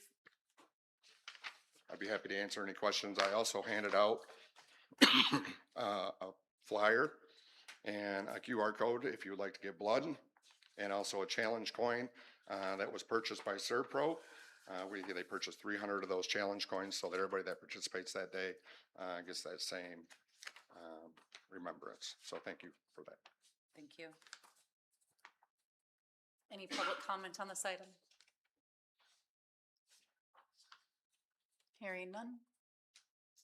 Seeing none. Council discussion? Jeremy, I know that, your front yard is not very big. So to hold 343 people on that piece of grass, I think would be kind of hard. So the flags have been purchased by Henry Ford. They're 4x6 flags. So they're just a little flag, right?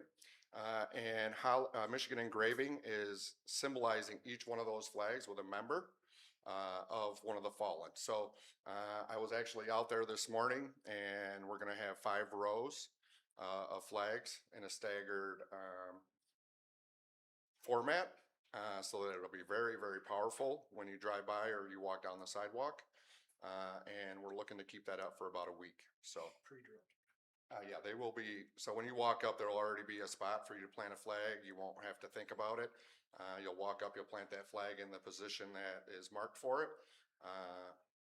And we'll pay our respects to those men and women.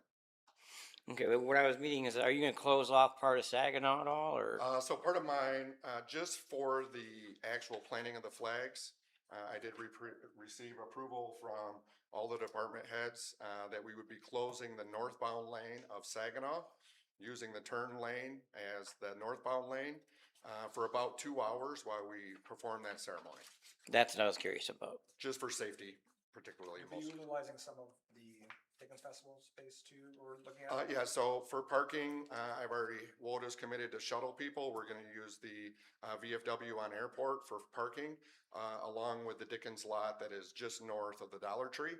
So people can park there and walk, and they can also park at the the American, VFW, I apologize, on Airport and ride the WODA shuttle, to the Dollar Tree, get on and off there. And that shuttle will be running continuously from 8 a.m. to 3 p.m. that day for the entirety of the event. And another thing, I know this is gonna be a hard day for every firefighter. Is there gonna be somebody handling the calls to the village, or are you guys still gonna be handling them? I have multiple volunteers that have stood up that day, and at this point right now, I have a double crew willing to handle not only the normal load, but any additional calls that we may gather. Council?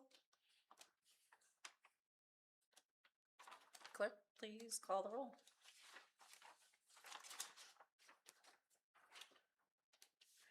Wendell, Yes. Cole, Yes. Ryan, Yes. Kyer, Yes. Weinbrenner, Yes. Brandon. Yes, motion carried. Thank you, chief. I hope to see all my fellow council members there. Yeah, it'll be my honor to be there. Appreciate you all. Where are we at? Item B. Do I have a first to consider item B of new business, consideration of approval of the purchase of the 4-ton Road Saver asphalt trailer from Spalding Inc. for the not to exceed amount of $32,950. I will make the motion for the consideration of approval of the purchase of the 4-ton Road Saver asphalt trailer from Spalding Manufacturing for the not to exceed amount of $32,950. I'll second that motion. Motion by Kyer, second by Wendell. Danny, take the floor. Good evening, council. This is something that we had talked about kind of in length in our budget work session. So in front of you, I got 3 different quotes. Again, this will help us more efficiently patch the village, which is in desperate need of patch. As you can tell, right now, we can only grab about a half a ton at a time before it gets too cold and we can't do anything with it. So this would allow us to grab 4 tons at a time. It'll also help keep it warm and we can more efficiently patch all of our local roads. And it will also remove the need to rent one, correct? Because that's what we have been doing. No, is renting we one. have not been renting one. No. No. We've been using a dump truck and grabbing a half a ton at a time. But did we have one before and it broke down? I feel like this came up in budget session. Because I think we asked what it would cost us if we had to rent that equipment to do this. And I think that this, came out to a better deal. Yeah, that for was us. I remember talking about the asphalt warmer in the budget session. So this is just We now have the quotes. just the official, Mhm. yeah. Yeah. Vote This to is approve. using local and major roads Yeah. funding, it's not coming out of the general fund. Correct. Danny has, the next 8 items are Danny's, so I'm gonna just ask him to stay in the front row for Yeah. answer any questions. All right. Any public item? Let's try that again. Any public comment on this item? Hearing none. Seeing none. Council discussion. I know that we've talked about it a couple times, Danny, anyways. And I've talked to a couple of workers when I've seen them out and about doing stuff. And it's a very smart idea to have. It would save us in the long run. It would probably pay for itself probably in 3 or 4 years. And the amount of hours and man time and gas and equipment usage and everything else. I don't know who you really want to go with. Sometimes I think the cheaper isn't the better. I haven't heard of that top company, but Alta Equipment Company I have heard of, and I have had a lot of friends who work for them, and I know how they stand and warranty their stuff. And I think if something was to happen, they had to go in for warranty work, we could probably get one in loaner use. Yeah, so Spalding Manufacturing actually offers that as well. So if ours goes down, they get us a replacement while they repair ours. All of Genesee County actually uses Spalding Manufacturing for all of their hot boxes. Alta actually uses Falcon, which you can see there should be 2 quotes there from Falcon. They have a thinner construction box. That's what we actually had before. I've Okay. actually reconstructed our old patcher about 6 years ago. And it got burnt up because of their metal construction is thinner than what Spalding actually offers. They have a thicker floor within their hot patcher. Okay, well, that's good for me then. And I see a 2-year full machine warranty and a lifetime frame warranty. Yes. Thank you.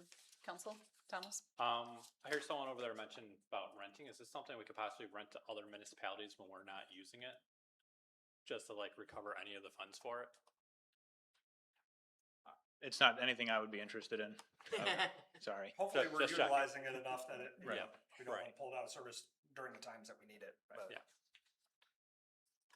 And that would maybe be a liability issue, like what happens Well, if it breaks on their we have dime? we have a good agreements or a good relationship with other communities such as like Fenton. Like when we have a water main break and we need a vac truck or something, they loan us the equipment. If there's an emergency, and so we have a good like sharing agreement, not necessarily a rental agreement policy because again, we can't afford all the equipment we need. Okay. Neither can they. So that's kind of how our relationships Right. have been with our surrounding communities. I see. So we Mutual don't- aid per se. Yeah, yeah. Council, anything else? Oh, there's a good code. All right, clerk, please call the roll. Weinbrenner, Yes. Kyer, Yes. Ryan, Yes. Cole, Yes. Wendell, Yes. Brandon. Yes, motion carried. Thank you, council. Let's see, item C, consideration of approval of the purchase of 2 new snowplows from Truck and Trailer Specialties, Inc., one Boss DXT 9x2 in the not to exceed amount of $8,333.72 and one Boss XT in the not to exceed amount of $7,871.92. Do I have a first to consider this item?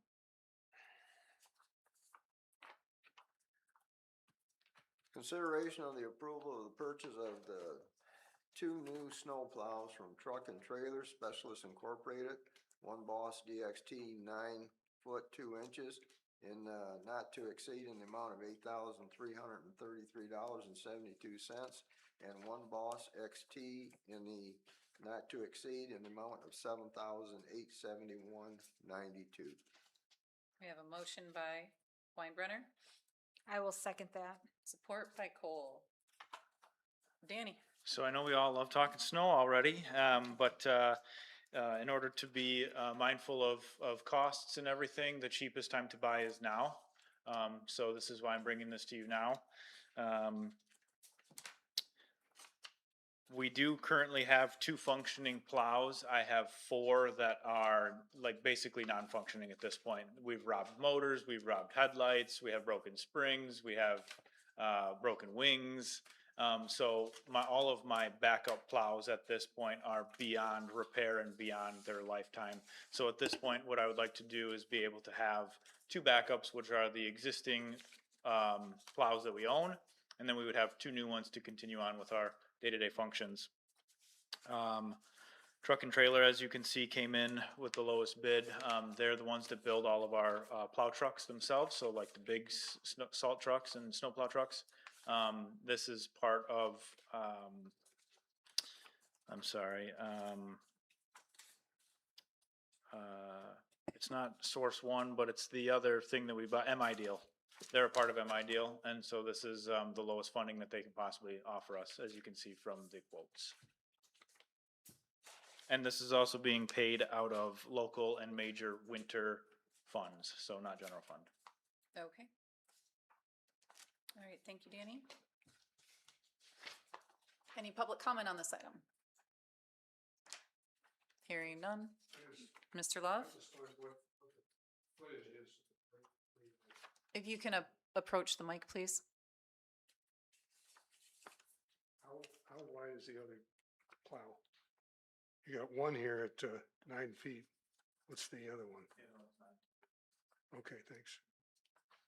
Thank you, Mr. Love. Any further public comment? I will say Hearing- with these long agenda items, I'm liking hearing you guys say them out. I'll incorporate tongue twisters in the future. It's just funny hearing your Buster say it. Hearing none and seeing none, council discussion. I have none. Are they V blades or are they straight blades? These are V blades, both Eh. V blades. And then are they gonna have separate wing attachments? No. It makes them too big for the truck. So the DXT goes in front of our F-550.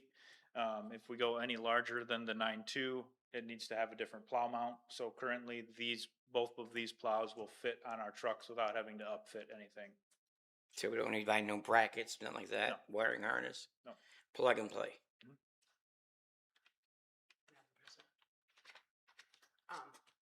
Do we get any kind of discount because we are buying two? Like I know sometimes you can get a discount if you're buying multiple.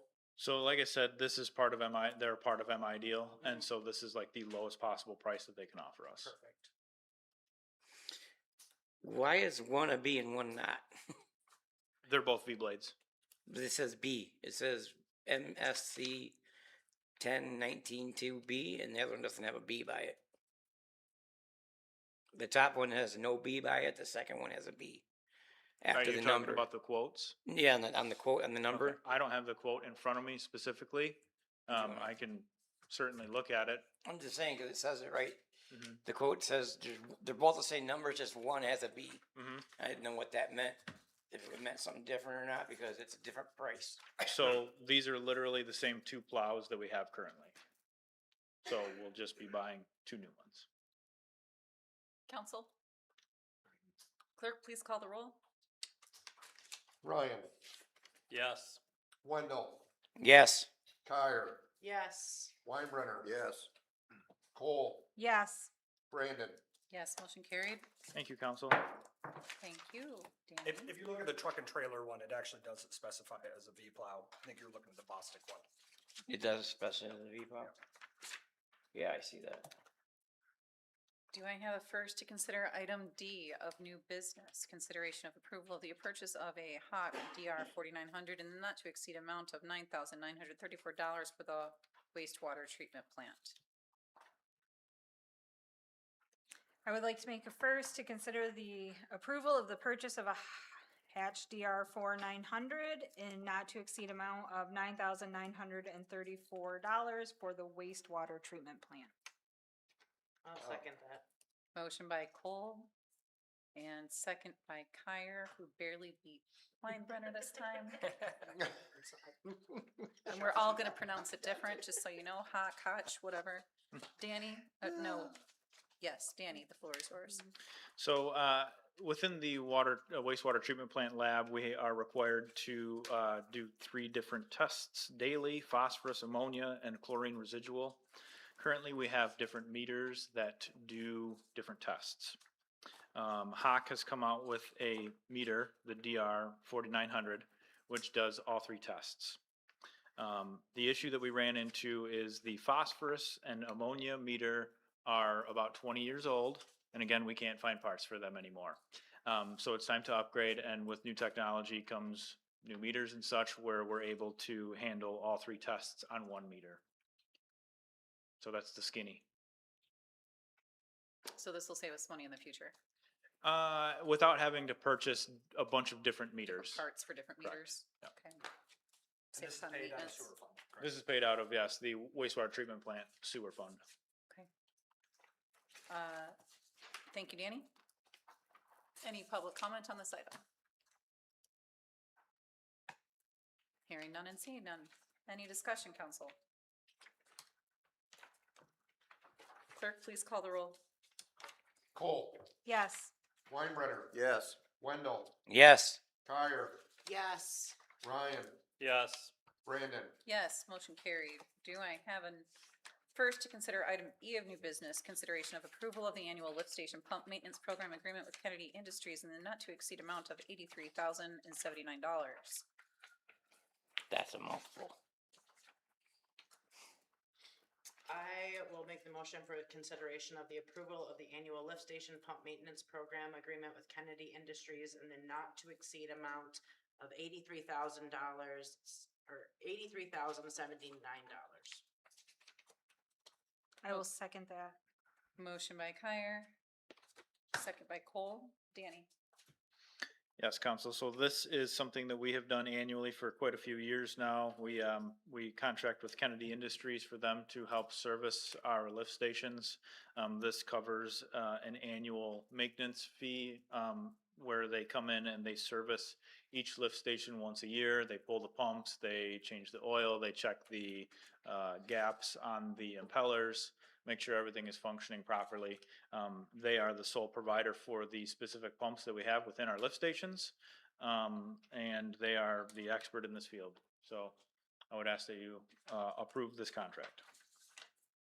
This is also being paid out of the sewer fund. Thank you, Danny. Mhm. Any public comment on this item? Hearing none, seeing none. Any discussion, council? How many lift stations do we currently have? We have 13. So this is doing the 13 lift stations. Yes, you will see an increase next year if we can get the 2 other lift stations up to par with where we want to be. Perfect. So we have a total of 15 lift stations, 13. 13 altogether? Mhm. Okay. And this is not like general maintenance you guys are able to do. This is something special on top of it. Correct. We perform our general maintenance, so we do monthly lift station checks. We check the floats, we check for grease. That's the basic functionality of the lift stations that we can provide, where pulling a pump and changing the oil and knowing the proper gap for the impeller to pump properly is a little out of our scope of work. Council? Clerk, please call the roll. Kyer, Yes. Cole, Yes. Wendell, Yes. Weinbrenner, Yes. Ryan, Yes. Brandon. Yes, motion carried. Do I have a first to consider item F of new business, consideration of approval of Road Professional Services Company to complete engineering and oversight of Morrison Street Lift Station project in the not to exceed amount of $81,000? I'll make consideration of the approval of Rowe Professional Service Company to complete engineering and oversight of the Morrison Street Lift Station and not to exceed in the amount of 81,000. I will second that. Motion by Weinbrenner, second by Cole. Danny? Before Danny begins, I just wanted to also introduce you to, if you haven't met him yet, Doug Scott. He is our village engineer from Rowe. He's worked with the community for a long time. And any of the specific technical questions that you want to ask, great time to ask him right here. He'd love it. So. Yeah. So as you know, currently we're working on replacing Apollo Street Lift Station. We've had a couple delays there, but it is getting started here hopefully in the next week or two. So Morrison Street is very similar to that station. Unfortunately, it services less homes, but it is older than Apollo Street. We have put countless dollars into this lift station, and it's time that we work on replacement. And this would be the first step to it, is Rowe Professional Services coming in and basically designing the station and making sure that placement is correct. Thank you, Danny. Mhm. Any public comment on this item? Hearing none, So seeing none. the- Council discussion. Go ahead. So the $81,000, is that just for basically having Rowe come out and then engineer and design and blueprint and make the drawings? Correct, of it? yes, that is engineering services. And then if you remember through our budget work session, we actually budgeted for the construction cost of this lift station this year. I will add, it's also us having representation during construction as well, to make sure it gets constructed correctly as well. Will that be additional charge for you? No, that's included. That's included? Yeah, there's a breakdown. That's why it says customer administration and observation? That's correct. Okay. I know I had asked before that because this only services a certain amount of homes, it's a small number of homes. It's not something where we can make a larger lift station somewhere else. We do need, like, whatever the engineering is out there, it has to have its own lift station. Unfortunately, yeah, I mean, unfortunately, the lift station is right at the low point of the system. I mean, there's a possibility you could extend gravity sewer underneath the railroad, something like that to bring it back through there, but the cost would greatly exceed Okay, what we're doing here, so. thank you. Council? Clerk, please call the roll. Wendell, Yes. Ryan, Yes. Weinbrenner, Yes. Cole, Yes. Kyer, Yes. Brandon. Yes, motion carried. Thank you, council. Do I have a first to consider item G of new business? Consideration, Council Resolution 2026-039, authorizing Department of Public Works recommended budget amendments to the fiscal year 26-27 budget.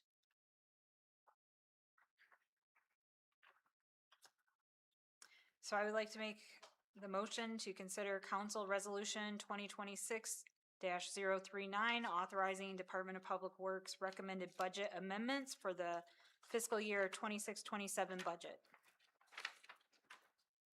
Motion by Cole, do I hear support? Second. Got a second by Kyer. Danny? Yes, so the first amendment would need to be to one of the water funds. It was for the mailer that everybody in the village received for a monitoring violation and the public notice that had to go out. That cost us $2,500. So in our normal budgeting aspect, we wouldn't necessarily need to budget for $2,500 of expenditures for a mailer. I'm not looking to send out another public notice in my career ever again. Danny, do you want to give them just a real brief, succinct overview of why that happened? Yep, so the public notice happened because of a lead and copper monitoring violation. And what that was, That occurred when? that occurred in 2024. So it kind of all caught up to us at this point. There was not a public notice that was filed at that point, and that's what the violation was for. The violation also stated that we did not collect the appropriate amount of lead and copper samples.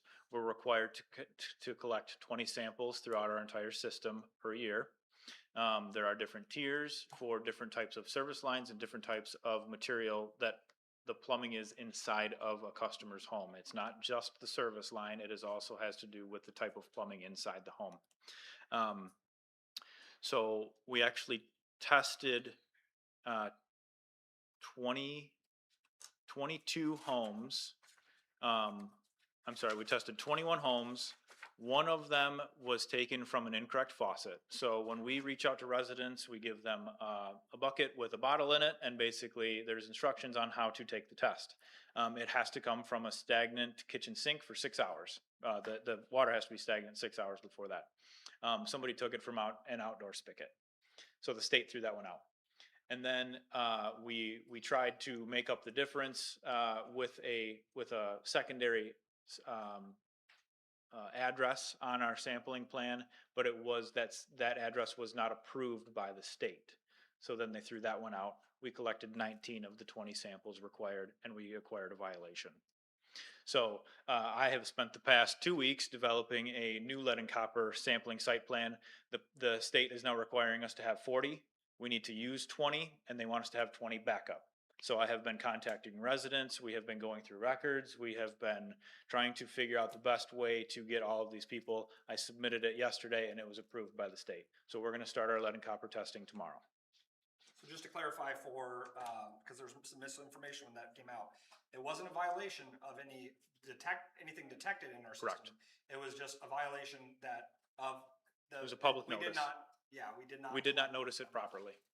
So. And that is a violation of the state. Did we receive fines for that? Yes, it was a $400 fine. So anyways, in order to keep proper budgeting practices, I would like to see a budget amendment happen to this specific budget line item so that we can see it in the future, so we can keep track of these types of things. The second one on here would be for memberships. And my apologies, this was missed through budget workshop session. I wasn't really aware of what kind of memberships we should be looking for as they were coming in. And it was previously paid out of a different account, water account, but it was simply paid out of like something different. And I would like it to see actually recorded properly within memberships. So that would be what the second budget amendment is for. Thank you, Danny. Mhm. Any public comment on this item? Hearing none, seeing none. Any discussion, council? I appreciate your, transparency on how you want to show memberships and mailers on the budget. I also appreciate the fact that you identified the problem and now we've got policies in place to make sure that that doesn't happen again. Clerk, please call the roll. Kyer, Yes. Wendell, Yes. Ryan, Yes. Weinbrenner, Yes. Cole, Yes. Brandon. Yes, motion carried. Thank you, council. Do I have a first to consider? Item H of new business, consideration of approval of the contract with Dixon Engineering to provide inspection services for the village's police department water tower in the not to exceed amount of $5,250. I will make the motion for the consideration of the approval of the contract with Dixon Engineering to provide inspection services for the village's police department water tower in the not to exceed amount of $5,250. Motion by Kyer, do I hear support? I'll support. Support by Weinbrenner. Danny? Yes, so Dixon is basically kind of a standalone provider for this type of inspection. They've been in the business for 40 years. I mean, they are an engineering firm that helps build water towers, and they also inspect them. The state suggests that we inspect our towers every 3 to 5 years. The last time we had an inspection on this tower was 2016. One of the first things that came across my plate when I became director was this quote. And being that we have our sanitary survey coming up with our district engineer from Eagle, they are going to want to see this inspection be done. And so in front of you today is the contract with them for them to do the inspection. This will be paid out of water fund. Is this so specialized, there's only one place to Correct. get a quote from? Thank you. Yes. Any public comment on this item? Mr. Love? I'm just concerned about the inspection of the foundation of cement supports the water. So we look at that. Make sure they look at the cement. Thank you, Mr. Love. Any further public comment? Hearing none, I'm sorry, nope. Hearing none, seeing none. Council? Danny, exactly what do they inspect on? I mean, what do they go through on for the inspection? So when they inspect this tower, it is literally up and down, all the inner workings, the interior, the exterior. They look at the coating. Last time this tower was painted was in 1999. It was constructed in 1917, and it's getting old. So they're going to look at everything. They'll look at the coatings. They'll look at. I was asked about the antennas that are no longer in use on the tower. They're going to look at the foundation. The workup will literally encompass everything there is to know about the tower. So after their inspection, you'll be back in front of us asking for more money. That is a possibility. Yes, it's going to be it'll be an interesting conversation. Thank you. Mhm. Council? What about the rest of the towers in the village? So the other towers, let's see, DPW had a repaint, interior and exterior, and it had a 1-year warranty inspection in 2024. And then Quick Road Water Tower had one in 2021 with a wash wash on the exterior. I mean, do they all have to be inspected every so often, or? Yes, it is a recommendation by the state every 3 to 5 years. Simply put, those two are fairly well. Actually, my lead water operator climbed almost all 3 towers today. He got pretty tired after 2 because we had to do a rooftop inspection for the sanitary survey. So he climbed Quick Road today, and he also climbed the police tower to complete those surveys. So, yes, I mean, it's those two are fairly in very good shape, where the police tower is not. Questionable. Yes. Danny, you referenced that we're gonna have a conversation more about this later. Can you kind of explain what the police tower is being used for currently? Yeah, so currently the police tower really services extra extra water in the air. So really, fire prevention services is really what it's going to be servicing. I know that previously we have talked about taking that tower out of commission, and the fire chief has expressed his concern with doing that and knowing how much water is in the air and making sure that we have appropriate fire protection with the two towers that we have. So again, that's going to be a conversation at a later date of if we need to have some sort of study, if that was still a viable option, all of those types of things. I can tell you from the 2016 inspection that was done on this tower was going to cost $140,000 in order for them to fix everything that they identified in 2016. Or 20, right? We're 10 years later. So, So the hard part of this is that, you know, although it is not supporting our drinking water, it did save our bacon. What? it still does. I mean, it's still usable, but it's not necessarily giving us, it's really just capacity at this point. It did save our bacon in 2022. Right. So. It saved the hotel from being burned. Quick question, so obviously we've identified that we haven't stayed on track with this. Have we implemented any policies going forward so that we make sure that we are inspecting this every 5 years or? Dixon's pretty good about getting to us and telling us that we're due for inspection. And so, I mean, I'll be honest, I rely on them to reach out to us, but again, it can go on a schedule of inspection. COVID really messed up a lot of Eagle and them coming out to us. And so we haven't done a sanitary survey since 2020. So it's been 6 years since they've come out, and they're usually required every 2 to 4 years. To further answer your question, one of the things that Danny and I are working on with our capital improvement plan is our asset management plan. And part of that is identifying when things need to be replaced or serviced and having it on a schedule like that. We don't really have a good inventory system. We have a CityWorks that has some capacity for that. We're looking at what's the best way to, besides for just an Excel spreadsheet, that, you know, color codes, is there other ways that we can manage that? To the point, like I've seen it in other communities where it's to the point where we know when the filters need to get replaced in each of the buildings. We are not at that level yet, but that's where we want to get to eventually. It's good, yeah, because I know like, I can get with you on some of that because we deal with inventory management where I work, and yeah, there's a bunch of different applications that you could use that for. Yep. It's definitely, it exists. Okay. Go ahead, Buster. I would like to hear, the fire chief's, Input? on this reference to if we had to lose that water tower, do we actually need the water tower? So, Would you mind if I say here? Wherever you like. wherever He's you got a like. microphone. I think the most important question is not whether we can operate with two towers on a normal day. The question is whether we can still protect our residents, business, and firefighters on our worst day. Once this tower is removed, the storage redundancy and flexibility it provides is gone.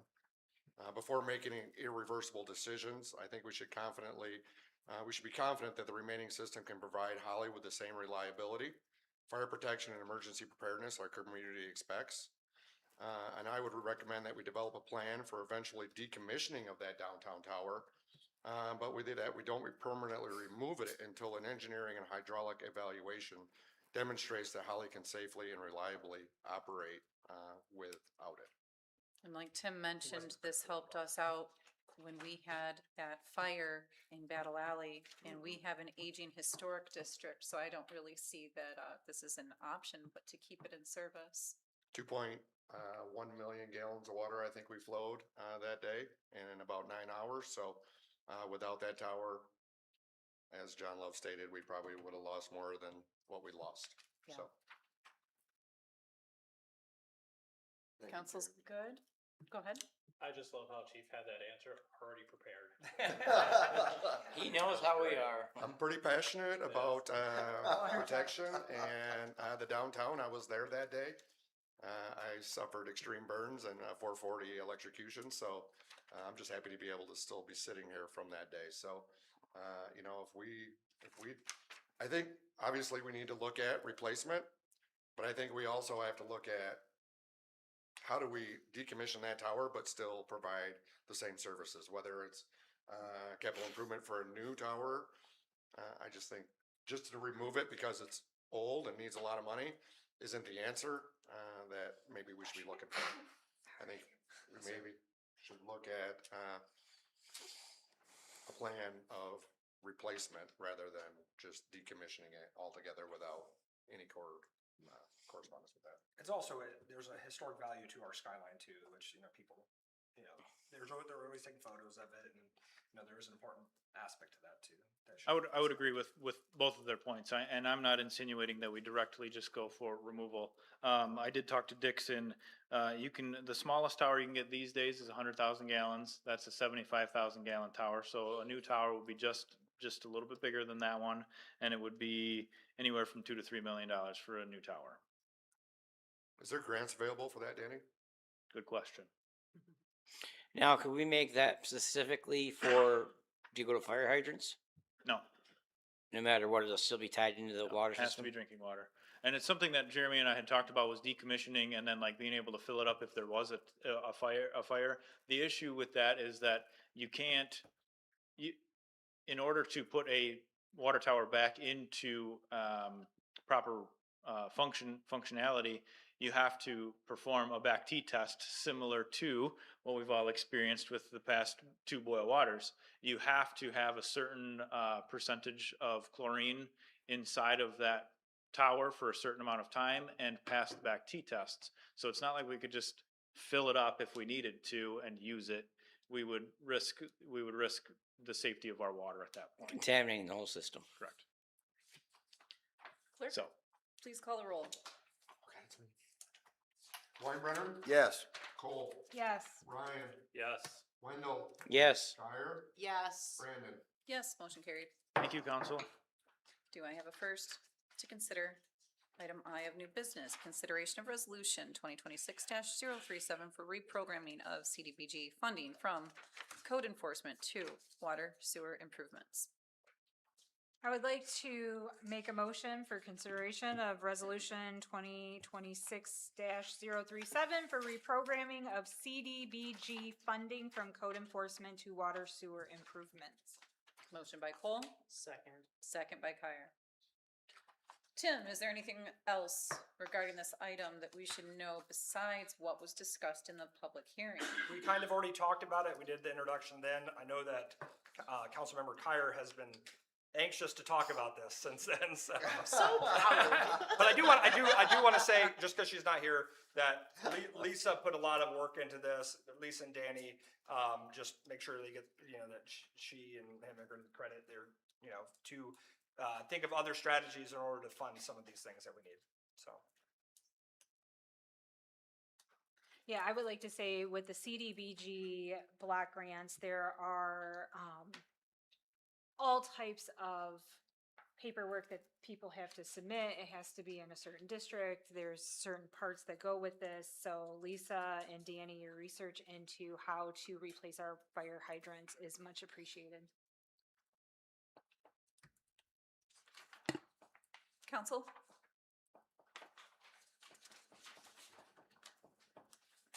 Okay. We already had public comment on this earlier, so if there's no further council discussion. Clerk, please call the roll. Ryan? Yes. Kyer? Yes. Cole? Yes. Wendell? Yes. Weinbrenner? Yes. Brandon? Yes, motion carried. Do I have a first to consider item J of new business, consideration by village council of approval of updated council rules and procedures? Yeah, do I have a motion? I'll make a motion consideration by the village council of approval of the update council rules and procedures. Motion by Weinbrenner, do I have support? I will support that. Second by Cole. Tim, will you please introduce this item? Absolutely. At the last meeting, when we were talking about this, our new agenda format, how we were working it out, I was asked to update the council rules and procedures. And part of that was over the last year, I've gotten a lot of feedback from council members about, I'd like us to improve on this and that. And so we updated this last August. And so after a year, I figured it was a good time to readdress it. There is one thing that I wanted to add on here that I forgot to add during the time, and I was hoping to maybe add that, as well as a council member, Coskla, who can't be here. He sent some comments that I gave you guys a paper copy. I won't necessarily read those, but I want you guys to have them. Just make sure that you understand these are his concerns or things that he likes about it. But the thing that I would like to add, which I also have in front of you as well, is in regard to written correspondence to council. And specifically, I wanted to state, written correspondence to council, written correspondence submitted to the village council shall be provided to council members as correspondence and included with the appropriate meeting materials when practical. Letters, emails, or other written communication addressed to council shall not be read aloud during the meeting, including during public comment, unless otherwise directed by the council. Members of the public wishing to address the council verbally must do and so in accordance with the council's established public comment procedures. This is standard across most communities. Really, it's so someone doesn't submit a 12-page public comment and then we read it and it, goes over the 3 minutes, or we stopped at 3 minutes and they say, well, you should have read it faster. Typically, it just gets added to correspondence that council receives. If a council member decides that they feel passionate about reading it themselves, they can, but it won't be done as a just in course with public comment. You mean council comment? No, public comment. So that'd be a courtesy of council. Okay. So first, any public comment on this item? Hearing none. Reagan? Reagan Rockwell, 836 Holly Bush Drive. Since we're discussing this, Ms. Brandon, I just wanted to bring to your attention at the July Village Council meeting, you addressed me approximately 3 times, and it was stated that I needed to specifically address you. After looking at these rules for the Village Council, it looks like section 4.2, the last section of section 4.2 says, prior to addressing the Village Council, members of the public shall state their name and address for the record. So again, the sentence says prior to addressing Village Council, not the president. Section 4.2 in its entirety says when something, says members of the public members of the public at the meeting shall not speak unless recognized by the chair. Members of the public shall be limited to speaking for a maximum of 3 minutes during any public hearing or public comment. The Village Council may extend by up to 3 minutes, the 3-minute limit by a majority vote of the Village Council members present. After each agenda item, there will be an additional public comment of 2 minutes to speak on that item. Again, prior to addressing the Village Council, members of the public shall state the name and address, their name and address for the record. I just wanted to bring that up for clarification to just make sure that we can always follow procedures and rules in the future. I actually felt like I was singled out just because nobody else was addressed the way that I was. And I just bring that to you respectfully tonight, and thank you for your time. Have a great night. Thank you, Mrs. Rockwell. I'd like to address this actually in section 4.2 on the second paragraph, because I certainly don't want any individual resident to feel singled out. It is my obligation and my responsibility to be equitable with all the residents and to keep this moving and to make sure everybody is heard. Speakers shall address council as a body through the chair, remain within the allotted time, and avoid materially disrupting the meeting. So the process that I described last time and that Gildner verified is accurate, and I want to assure you, you're not being targeted. Any further public comment? Hillary.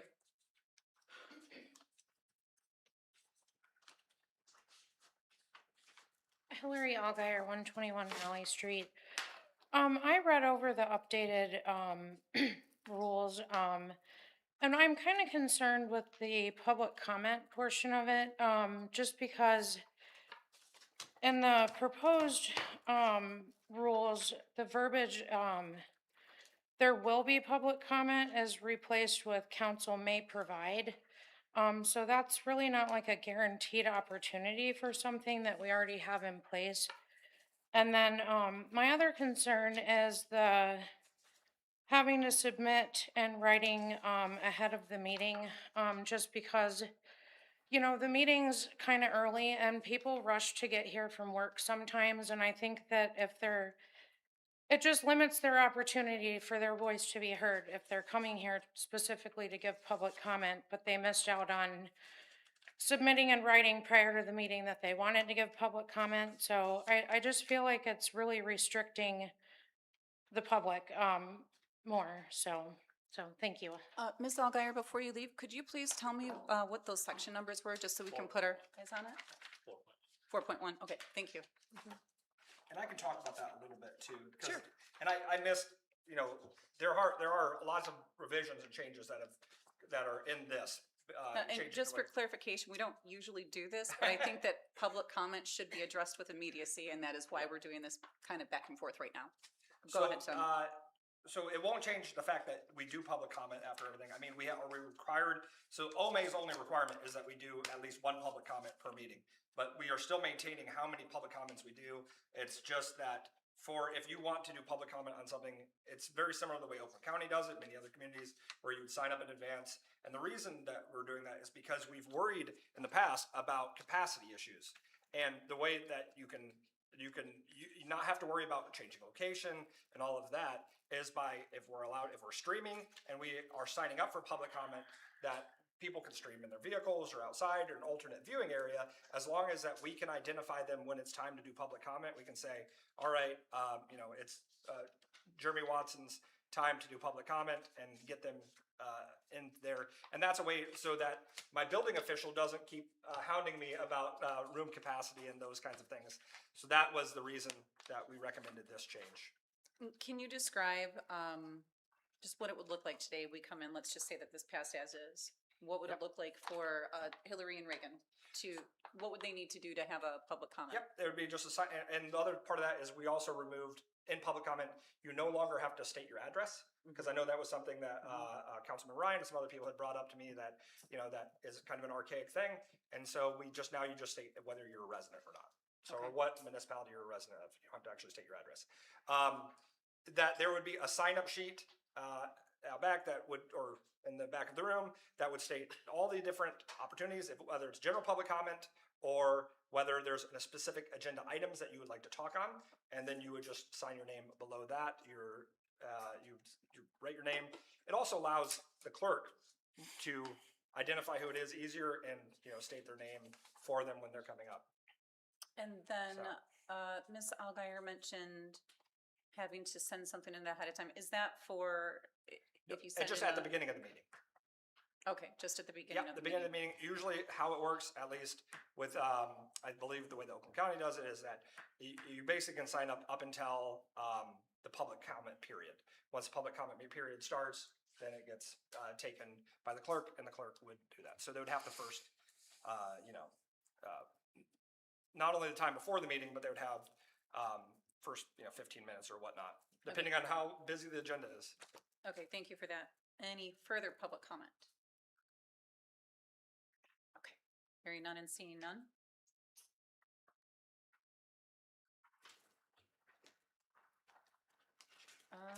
Council, discussion.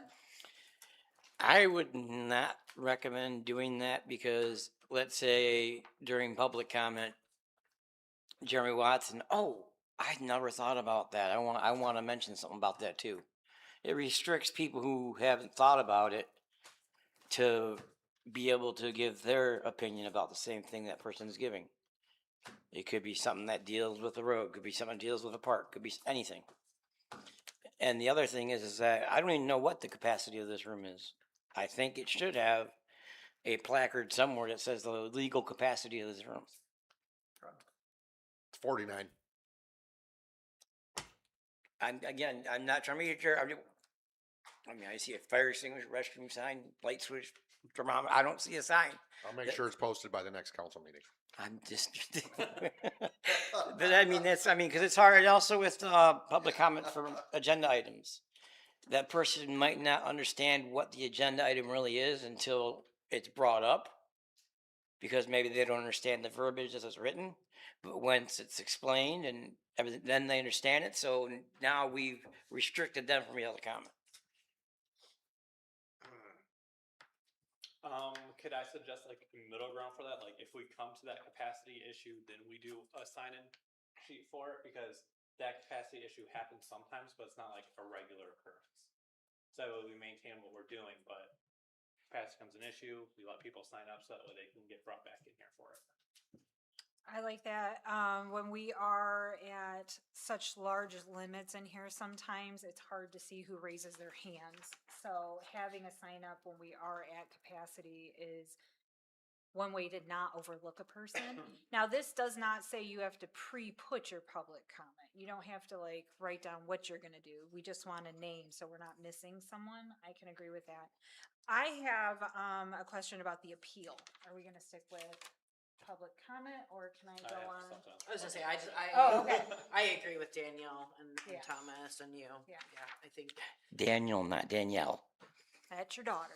Yep. did I say Danielle? No, I didn't Yes, you hear did. that. I think you're hearing things. I don't know, I have my nails painted because of her, so. Okay, back. Let's bring it back. Go ahead, Amber. I just. Oh, said what I needed to say. I agree with guess it. if we're gonna stick to public comment for a second, I've been to the Oakland County meetings. I don't mind the signing in process. And I know in the past, I remember we talked about this before and Sherilyn Everly was one of the people that brought up, sometimes we, even though you've got the agenda online, we don't understand really what it's about till you guys get talking about it, till it's introduced. So I'd still be for it pretty much this way, as long as everyone had an opportunity to sign up for that public comment until after the introduction of the item. I'd be okay with that. And now back to Amber. No, I would agree with that too. I think we have to have something that allows people in case, like you said, where they didn't think about it when they walked in, maybe there's 10 items, and they haven't fully fleshed that one out. I think we need to give them an opportunity to do that. I mean, Hold on, Thomas is next. Well, to stay on that topic, I would be concerned about that interrupting the meeting if people are signing up to that point and going up, having Lisa get it at that point. That could potentially be like 10 interruptions in the meeting to see who signed up for that item. Okay. So that's where my concern would be for that. The other part for public comment I had was the line on top of page 9, where it says council may provide both a general public comment period and public comment on individual old business and new business. I think we need to flesh that out to where it's the same at every meeting and not say may, have it say shall, or either have one public comment or have a public comment for every item. Not every meeting where we don't know if we're gonna have it on that or not. Which one is that? Can I ask why it's worded the way that it is, Tim? So the first one, the The word reason may. that's, I think everyone's struggling with the word Page may. 9. Is that what you, yeah, that's what okay. Hillary was talking about earlier too. That's the piece I was looking for. So on 8 at the beginning, so for example, the meeting that we did beforehand was a separate meeting than the one that we did right now. So we had one public comment because that's the requirement for a meeting is to have a public comment, period. So that's why it differentiates. And it says at regular meetings, council may, so I'm just, again, going through, may provide both a general public comment period and a public comment on individual business and new business item before action. Yeah, you can change it to shall if you want. I mean, I just think stronger language in there for how we operate would benefit us, so that way every meeting is not changing. And so I think the only reason, for example, the public hearing we did not do a public comment on that one. Or when we do a new business item to approve closed session minutes, we don't do a public comment on that because there is nothing to comment on. And so that's the reason that I understand the concern. I don't think in practice but if we want to do shall, we can. I see why you have it worded Yeah. the way you do. It's for the situations today, like we had the redundancy. And I did offer a second public comment, even though no one used it. Because we had the budget workshop, or we had the workshop beforehand. No one used that opportunity, so I offered it again later, even though I didn't have to, even though we didn't have it on here. But yeah, we didn't have to do that redundancy today, so I see why the word may is on there. I'm okay with it, but I understand if you guys would prefer a different wording. Was that it for you? Yes, for public comment. Okay, I'll hop over to Jim's public comment that he sent in. I think something in here has to do, I'll just read all of his because I think some of this has to deal with public comment. think the first two items are on public comment. Is this other page from Jim as well? Nope, that's from me. Oh, that's from you. Then I'm not gonna read that one. that's Okay, so from Jim, feedback for the rules. Number one, I would like to see us get a standardized public comment where there is not one for every single agenda item. We have 4 hours meetings and then we get feedback for having too long of meetings. No one else does it that way. Number two, for public comment, if the chair allows someone to speak, that's not on the list. The list effectively does not exist because people will continually be added that aren't on the list. I like the idea of a registered list. Other communities do it that way, keeps the process going. Don't have to think about who's next and everything else. Hopefully the meetings go faster. Number three, I do not like the idea of the president and the manager being the gatekeeper for the attorney. Tim, do you have insight into these comments? What's a registered list and what does he mean by gatekeeper for the attorney? Well, the registered list is what we're talking about. What we're talking about now, that counts as registered? He's just, I think that's just the words he used, that Okay. for someone that signs up beforehand. I think that, in it, he's, I don't want to speak for him. In the past, we've talked as a council and, about what it would look like. And last year in August, when we first did a draft of this, one of our drafts, we had two versions. One of them had it where we had only 2 public comments, one at the beginning, one at the end. The first one were for any items that are on the agenda, and the second public comment were for any items that are that are not on the agenda. And so I think he is harkening back to some of that too about, rather than doing one after every single one, which is kind of rare, to do a procedure like that. And the president and the manager being gatekeeper of the attorney, we'd have to look at the portion of that, but essentially, I believe what it says is that I thought you were the gatekeeper to the attorney. it pretty much is. I think that the only time that the president is supposed to do it is if there's a question about my actions or anything. I think that 2 Fair, council members yeah. or the village president can. I don't think gatekeeper is the right word because, usually whenever anyone asks, I think it staff members. fits, because it's an expenditure, so we can't just have all 7 council members willy-nilly Yeah. spending money like And maybe that. with our council, we're good, but we gotta look for future councils, that if you have one person that just might, Are isn't we? the president. Some of us talk a lot. Are we good? So, yeah, well, I'm just being nice. That some people may just go, if they had a direct line, they would just ask every single question to the village attorney. Right. And just rack up that bill. And so that's, how the experience is. And I Okay. might lean over to Pat, with his experience, how he's seen it done in other communities. We like it best as attorneys like this, where there's 1 or maybe 2 people that we go through.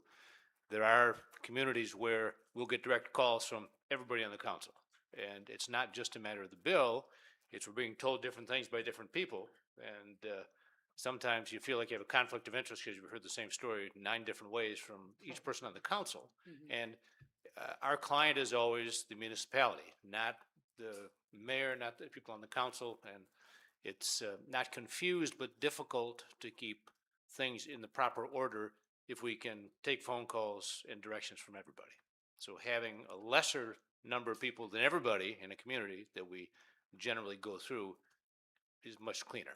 I think I have the pulse of the community on this one. I know our attorneys are not, cheap. We pay, what, $175, $200 an hour, something like that, and we can be charged in 15-minute increments. And so if all of council was able to call at will, our bill would be exponentially larger annually. It would be larger, Yeah. yes. Yeah, so I disagree with Jim about that piece. That's it for Jim, council? Does that mean if the attorney calls you, we're charged? Meaning like the attorney calls me. I mean, yeah, the attorney is gonna charge for doing any work that they have to legally do for us, whether they call us or we call them. They're not calling us for coffee, they're not calling us to chit chat. They're calling us for Holly business, so yes. I got a phone call about how he's doing. But if we ever had an attorney that seemed to be taking advantage of that, it'd be our duty to report it and consider any actions that would be necessary to take. I've never experienced that issue. No, I was just asking because I received a phone call from him. Or if they start talking really slow on the I phone. know, if they do, I'm hanging up. Amber? Yes, just one thing, because it actually just came up. It would be under section 3.2, agenda preparation. We have to have anything to the village manager for the agenda by 5 PM on Wednesday, which I think makes sense in order for us to get them earlier on Thursday. However, the problem that has now arose is that Parks meets on Wednesday before council. We don't start until 6. So anything that we approve now has to wait 2 months. Or you can use 3.3, which is right below it. Right, where you need a super majority. It creates an issue. Like I said, when you're trying to do like budgeted things, like right now, what we're trying to do is a fund study, which we're a year behind the ball on. Now we get set back another month. My question would be, is it in our charter that Parks meets on that day, or is there a potential to move that so that we don't have that kind of thing happen?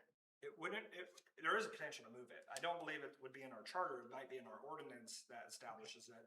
But I mean, that's absolutely something that we could change, or really, I think it says that I don't know if the specific days are listed in the charter. I'd have to look at that particular section, but it does say that the council has to adopt a schedule at their first meeting, but before the fiscal year that establishes those meetings. If they want to change those dates, we've changed those dates before, so I'm sure we could.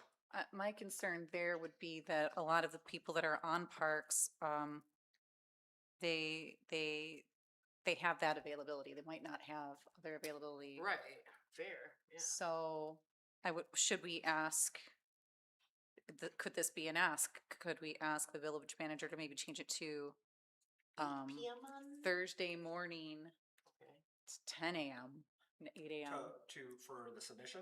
Yeah. It's pushing it, because I have to get it to you guys by like noon. And so I have to create this entire agenda, not only that, but I have to do due diligence to ensure that like it meets all these criteria. So Yeah, I I see would what you're ask saying. for it to go the other way. I would rather it Yeah. be a week before. So, but I think that a more realistic option would be if we could move, like you said, the parks meeting to the third Monday, or. So you're not changing the day of the week, but just the week itself? Exactly, That might be maybe. helpful with their schedules, yeah. Right. Okay. Okay. I have Yep. that. So I don't think that applies to the boards and commissions because April and Tim can just add stuff to it. That just applies like if 2 members of council want to add something to it. So the boards and commissions submitting stuff Thursday morning or whatever should still be fine. It's not. No, it's any added items that get No, added. yeah, it put us, it put down It's so that it can by get the out to president, council the by manager, or Thursday any two. morning, yeah. Yeah, he's asking all those requests put in by 5.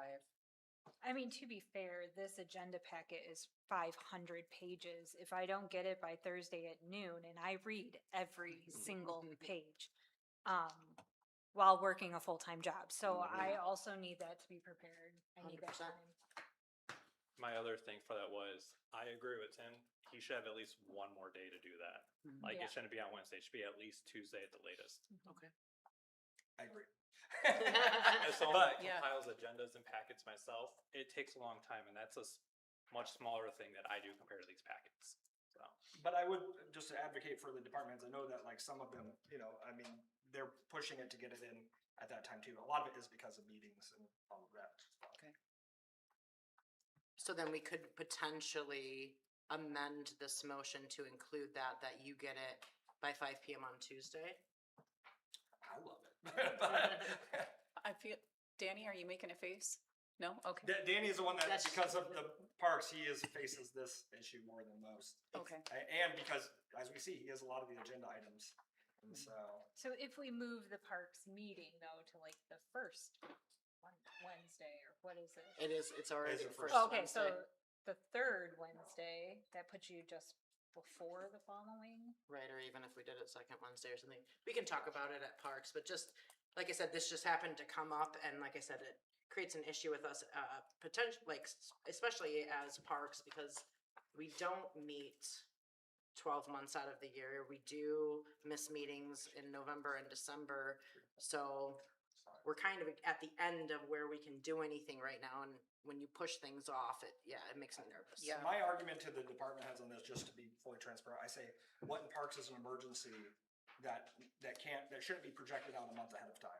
That we shouldn't be doing a month ahead of time. And if there is an emergency, we have that conversation about if it's an emergency purchase or like. Well, to be fair, Yeah. we had this on the agenda for July, which was canceled because of all the appointments, so. And I think historically, this has been a parks issue. When I served on parks, there were times that we couldn't spend our budget items because the meetings just didn't make it on time. So I do think this is a historical issue for parks, and I would love to Yeah, see that So fixed for maybe them. moving that week would be helpful. Right. All right, good deal. Okay. Council, anything else? I do. I have something under the agenda. 3.1, order of business.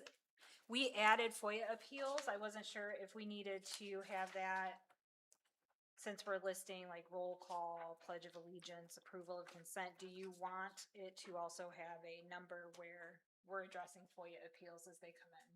We've been just putting them under new business. So just leave it, okay? Okay. And we have a separate policy that addresses FOIA specifically. So. Okay. On 5.2, council member conduct, the very first sentence for council members shall address remarks through the chair. What exactly does that mean?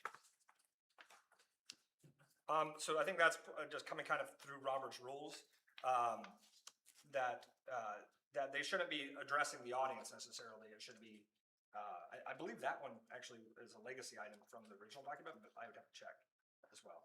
So that's not including talking to staff or you during the meetings. Oh, this is, okay, I thought this was, yeah, this is for 5.2. public meetings, I thought. Council members shall address remarks through the chair, avoid interrupting another. Recognized speaker, confine discussion to pending matter, and refrain. Maybe we just need to say during the course of a meeting, add that, because I think that's, everything that they're talking about is in a meeting. Right. Well, I mean, I just don't want to Like right now, he's talking to you, not to me. instead of talking to April and then April goes, Tim. Right. Yeah. So. You know, I think, if I remember right, correct me if I'm wrong, I think that Ryan might have run his meetings that way when Jerry was manager. Do you remember? I mean, I think just as a respect thing, I remember like being like, can we ask? Yeah, this. I would say that if you were to run the meeting like that, that could be a violation of our ordinance and our charter, because it actually stipulates when council members can talk to staff members, and it carves out, except for in the course of a public meeting. So in that, it kind of says that you can address inquiries to staff members during that time. I So- would devil's advocate and say the same thing that I said to Mrs. Rockwell, which is that they can speak to you through me if we wanted to. Again, And I would I'm say not- that I would need to look at the ordinance. I'm not saying this is what we need to do, because I feel like that would be more time consuming, but I would just be leery of having this wording in here unless we have to have that wording in there. I think Tim is right that this is a kind of a holdover from Robert's rules. Lots of, especially older meetings, everything was through the chair and all questions, nobody directly talked to anybody else other than through the chair. Yeah. And really, a lot of this is, we're gonna, in our normal course of business, we do things a lot more relaxed than this. This is really like, all right, we have someone that's unruly or that's not following this. We need to go back to the doctrine and say, all right, this is how we have to do business now because of this. Does that make sense? It does. I mean, these things really matter if you've got 500 people trying to get in the room to talk about a data center, you know, the nights where you've got so many people that have things to say and you want to be able to keep things, you know. So I think the question here is, are these recommendations or are they rules? They're rules and procedures. So then that would mean that we can't just be lax some days and not others. If this is in here, it's in here, and I would have to be as strict with the council as I am with the I audience. believe it says that, I mean, I'd have to look through the whole thing, but. Is that how you guys are reading it? Well, the way I'm reading it is it's more asking us, like, instead of me being like, oh, Tom, I don't agree with that, I would say, Madam President, I appreciate Mr. Ryan's thing, but instead of us going kind of speaking to each other like this. And right here, it That's also kind of says how I get it. robust debate is permitted. That's gonna be really hard if everyone has to go through the chair. The chair is going to be very busy. The truth of the matter is, I mean, in a lot of ways, it is the chair's responsibility to maintain decorum in the meeting. if you want to run if you as the chair of this meeting want to run it, yes, these are the rules and procedures that you should follow. But if you as a chair are okay with it being relaxed, you can relax it some. Again, you should follow rules and procedures, but if you want to, if there's a point where you have to we need to be more stringent, we need to follow it, you need to tighten that, you can. At least that's my. So maybe a better wording would be the chair may. The chair may direct council. council to address remarks through the chair. Well, it would be at the beginning, it would be council members may address remarks through the chair instead of shall.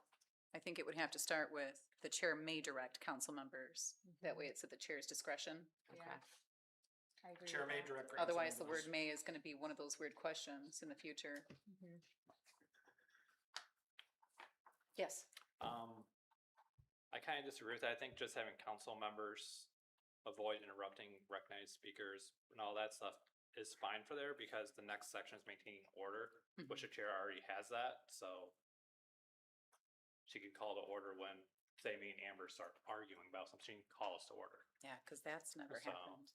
Do you believe it's usually me? Yeah, I think I'm fine with that part too. I agree. Yeah, so I think it's already covered in the next section. I'm fine with the rest of it, on just that first, Right. sentence before the comma, I think could be tightened up a little bit, if you guys agree.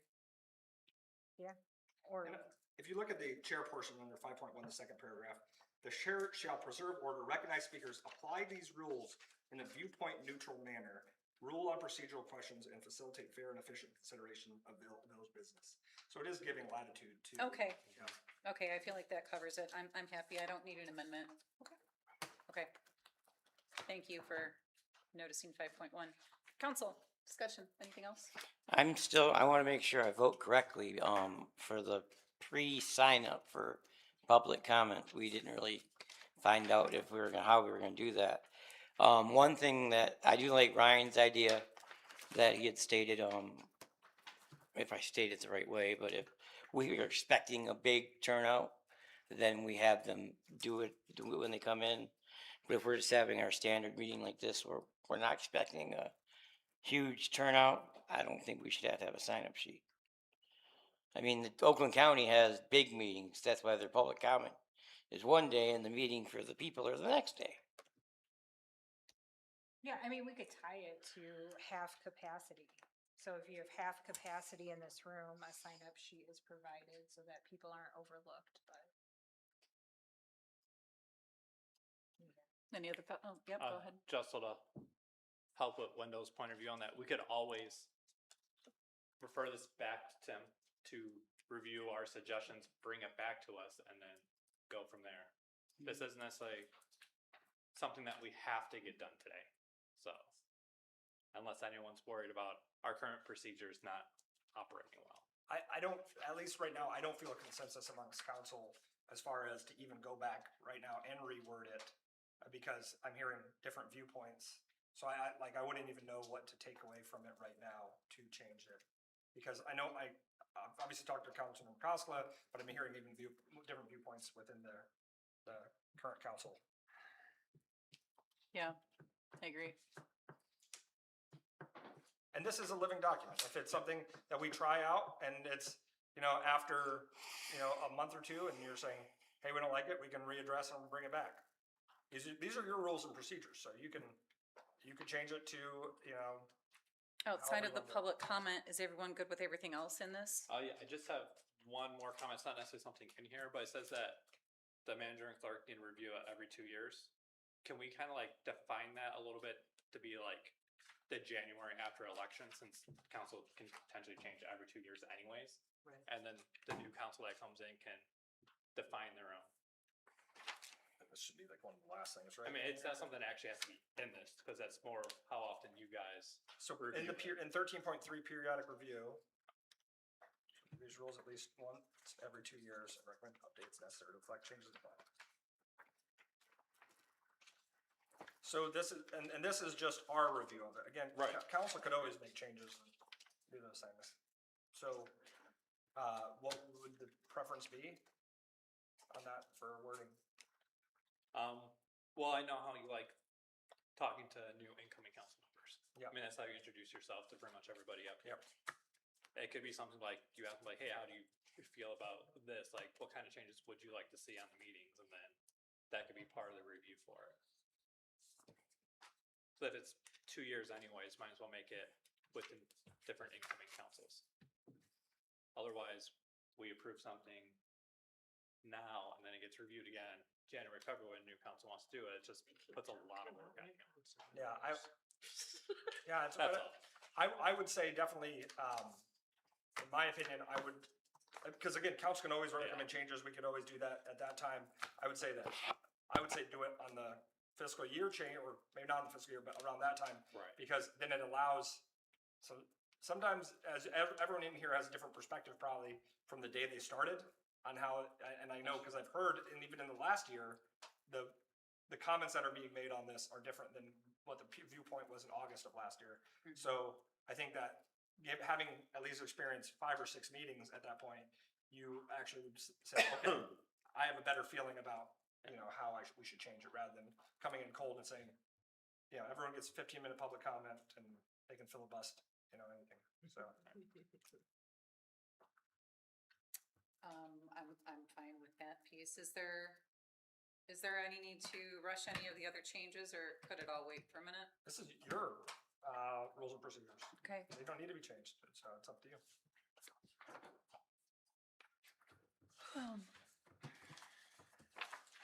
I was asked to do this by council, so I did it. Yeah, who did let's see. What's wrong with Was it motioned by, I think I made the motion. motion by Cole? And then second by Oh. Cole. Weinbrenner and Cole support, so,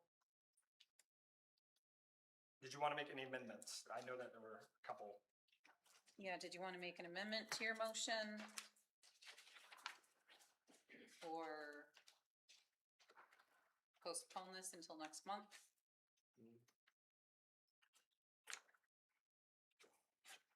I would like to see an amendment to the public comment information on here. What amendment would you recommend for the public comment portion? I would like to amend the sign-up sheet part of it. I don't think we need a sign-up sheet. If we want, as a council, is there some sort of consensus to be like, if there's half capacity in the room, make a sign-up sheet? Well, maybe that's what your amendment is. Yes. I'd like to amend that to only use that procedure if we are at half capacity. So that would be 20 people in the audience? Yes, I would not like to see somebody overlooked when we have 100 people in here. Mhm. However, and I understand that that gets mad, craziness, but on a regular day, I don't see a point in. So, Buster, would you be willing to amend your motion to ask for an amendment to the sign-up sheet portion to say only when we have a minimum of 20 audience members? Yeah, I'll make the amendment to it. Okay, then that is the motion and the support on the table to approve this with the amendment of the sign-up sheet portion to only be for when we have at least 20 people in the audience. Did you want to have discussion on the amendment? Just, I would say that regardless, the staff, the clerk treasurer is going to have to prepare everything every single time anyways, if you do that, because we don't know until we get in the room what we have to do. And also the public won't know what the procedures are. When do you incorporate it? If halfway through the meeting you have 30 people come in, then we implement it then? It's just not a standardized procedure. It just becomes really messy rather than people arriving knowing exactly what they should be doing. Then I'm for throwing it completely out. Yep. Buster, Amend, now we're not amend. Buster, do you say get rid of the sign-up sheet altogether as well? I'll go along with that, but, Okay, then the current motion on the table is, how's our clerk doing over there with these amendments? He lost all his hair already. you got all this down? So to pass this with the amendment of no sign-up sheet in the public comment section. Okay, any further discussion? Clerk, please call the roll. Wendell, Yes. Weinbrenner, Yes. Kyer, Yes. Cole, Yes. Ryan, Yes. Brandon. Yes, motion carried. God, that was a hard hit. As that concludes business. Oh, look at that. Tim, do you have anything to report? Yes, so, we've been working on holidays, the parade registration. I'm gonna throw this up on the screen for everyone at home too, if they want to, add it. If you wanna register a float for the holidays parade, I know we have a couple of members in the audience right now that are helping out with the parade, if you wanna talk the theme of it or anything, during your comment, but we're kind of going along with the 250th anniversary, all of that. If you want to register, there it is. I'm petitioning for Chief Narsh to be Washington crossing to Delaware on a float. I haven't heard it. He's trying to use his memory of the events to recreate it. The update on 400 Elm, the purchase that we had discussed at the last meeting, we have a court date on August 24th. With the receiver in order to finalize that process. Once that occurs, then we will begin the RFP process of it, as long as it goes in our favor. We did have Mike was able to help us even negotiate that price down even more, another $3,000 lower in order to help with, because we're going to do some environmental studies. So they're lowering the price for us to help out with some environmental studies. That's, there's a ton of stuff going on, but those are the high level things. Any other staff reports? Nope. Danny, Okay. did you want to talk, you had mentioned previously you wanted to talk the water main breaks and things like that. So I didn't know if you wanted to at this time.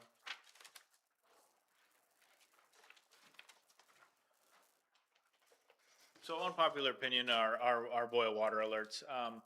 And it's just something that is an abundance of caution to our residents in order to do these things. So I'm not saying that when we have a boil water alert that the water is safe to drink, but it is not like it is immediately toxic to people.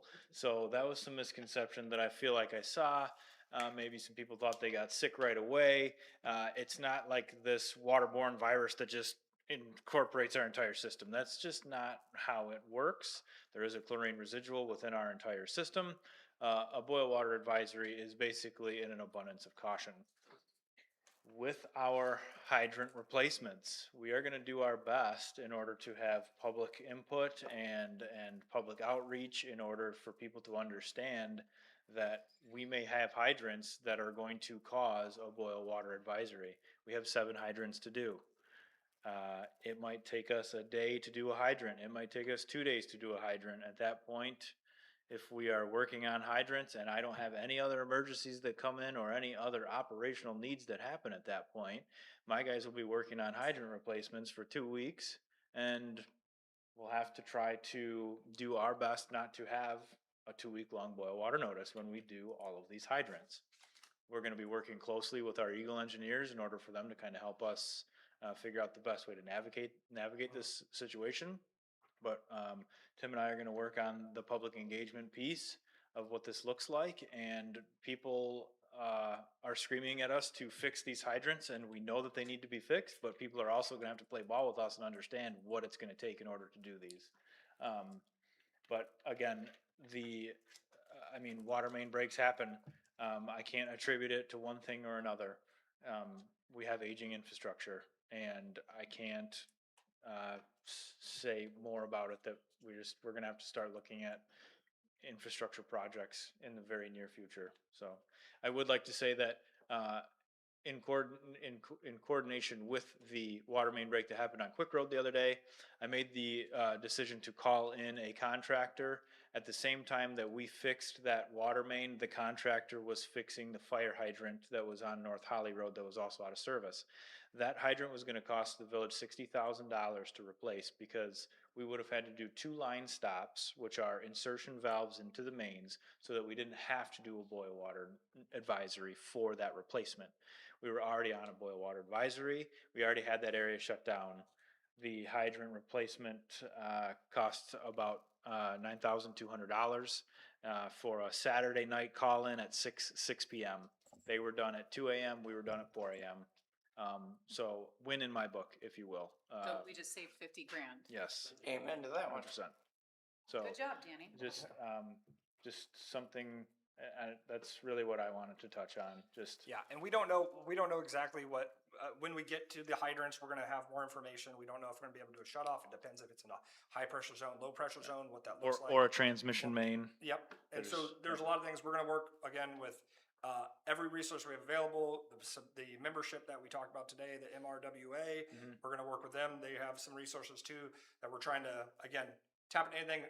We don't wanna do them, we know that more than anything, it affects a lot of the businesses that are using water, so we wanna limit it, but we also wanna do everything legally and above board, above the, and like Danny said, doesn't mean that there's anything wrong with the water quality, it's, again, abundance of caution. That oxygen has now been able to enter the line because we closed off, and there's a potential, even if it was for a minute, that bacteria could grow because of that. So it's only an abundance of caution that we do these. Thank you. Yep. All right, Buster. Tim, on, Haya, money in that there is coming from the village that we just had in our last session in that there. Is there a certain procedure that, Tina has to do, the president for Haya? Yeah, as we discussed, we needed an executing agreement with them. An agreement that actually states what the benefit is to the community and how we are going to, because, in fact, there's other communities in the area that donate to Haya that have reached out to me with the same questions. They're like, hey, how are you legally donating to Haya? And I said, well, that's a good question. And so they are facing the same issue. We have to have an agreement that articulates exactly what the services they're providing to our community and how is it staying in our community. What it can't be is we're paying our secretary for it. It has to be, how is this service, if we're utilizing these funds within, in order to remain compliant with Public Act 2. Okay. So we have to execute an agreement. Again, Lisa and I have discussed it briefly, and we've kind of talked about it can be very simple and short, but we haven't had any follow-up with Haya, with their organization in order to execute the agreement. So long as, Tina or the president there from Haya, Nick, gets back with you and you sit down. Yep. You and Lisa, okay. Yep. And we have to actually formalize an agreement, and that agreement has to come back before council that specifies and that they can approve it. Okay. Yep. Do you Thanks. need the president of the board for Haya, or do you need, their caseworker? Who would you prefer? Is that their board who executes that, or? It would have, based on how they're incorporated, how their organization works, like who has authorization to execute contracts. That's really a question of Haya, though, like Okay. who from their organization is authorized to execute a contract. So whether it's the president or their board. What would be a contract from Haya?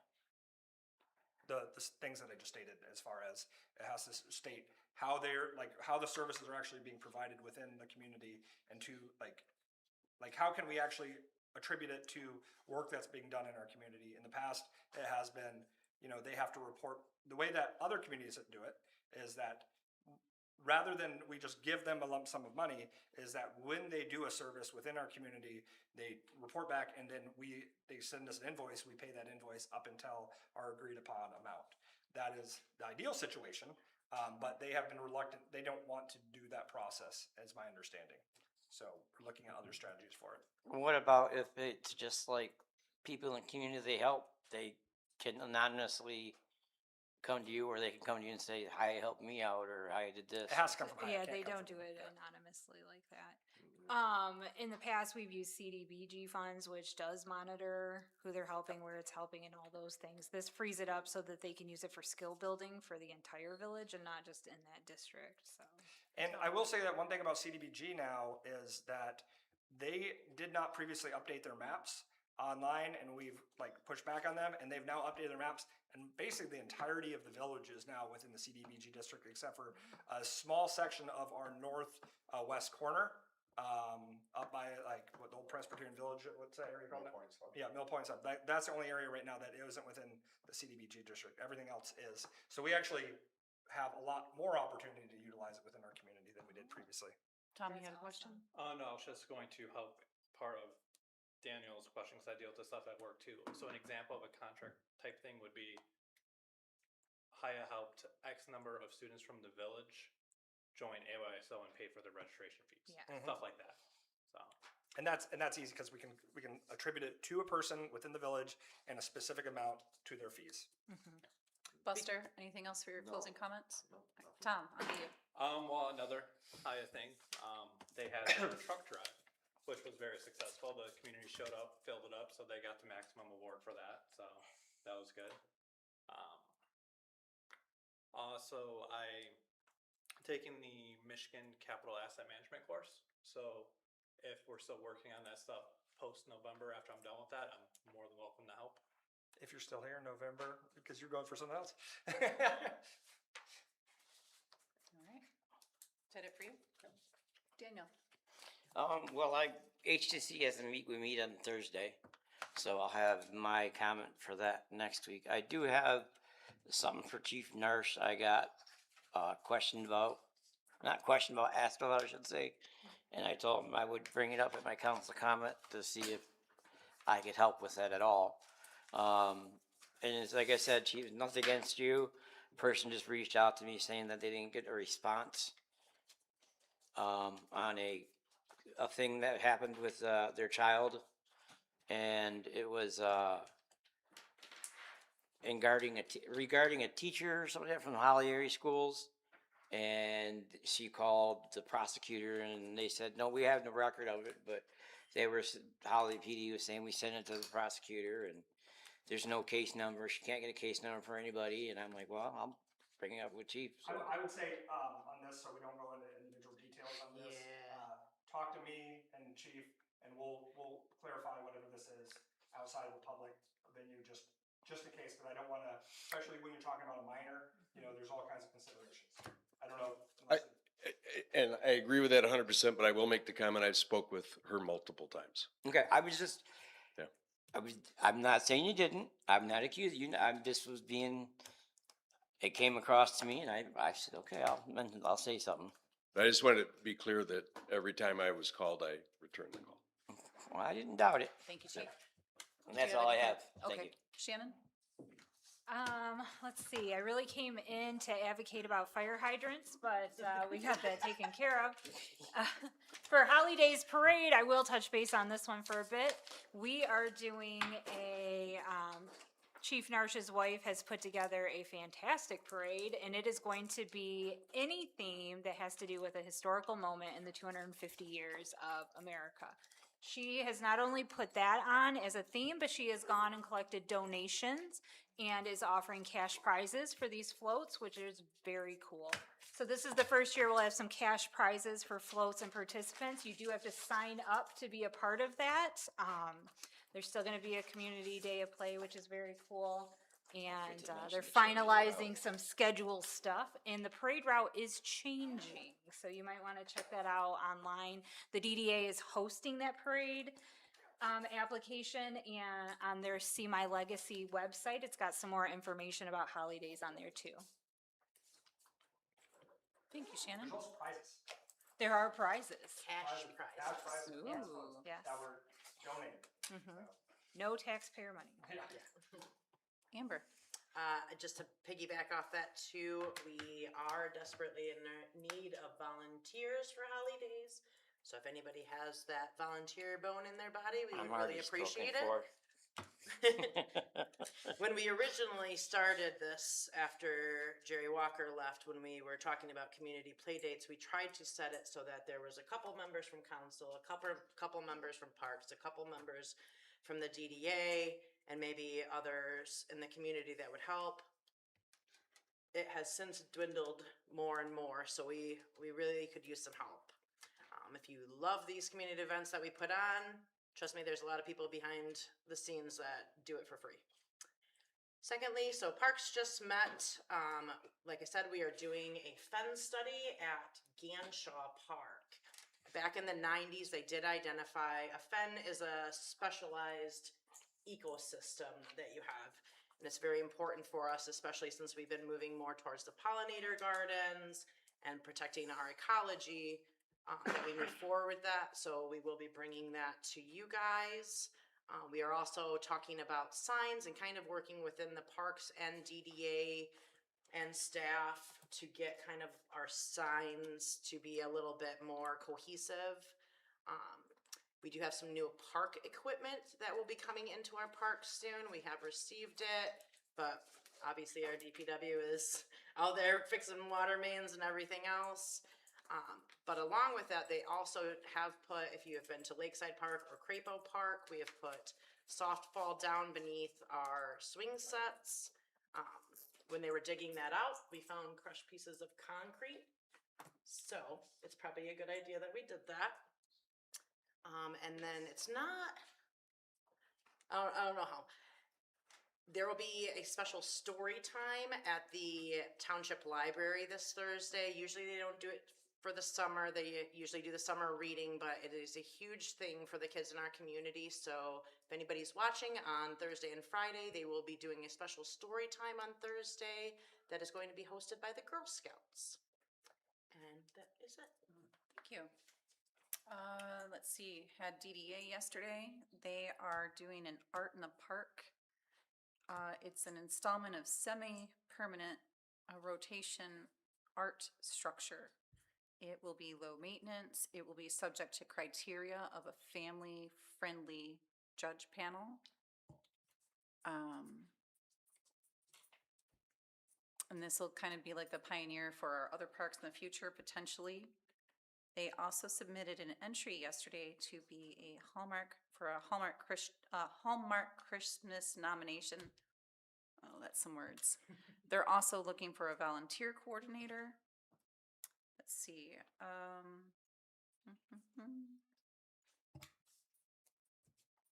And if you're interested in joining that Cityhood Action Committee, email me at abrandon, that's ABRANDON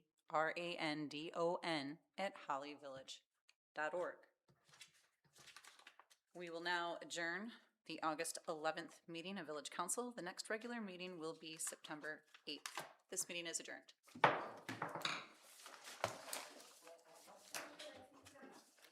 Just to avoid any conflict, we're not gonna.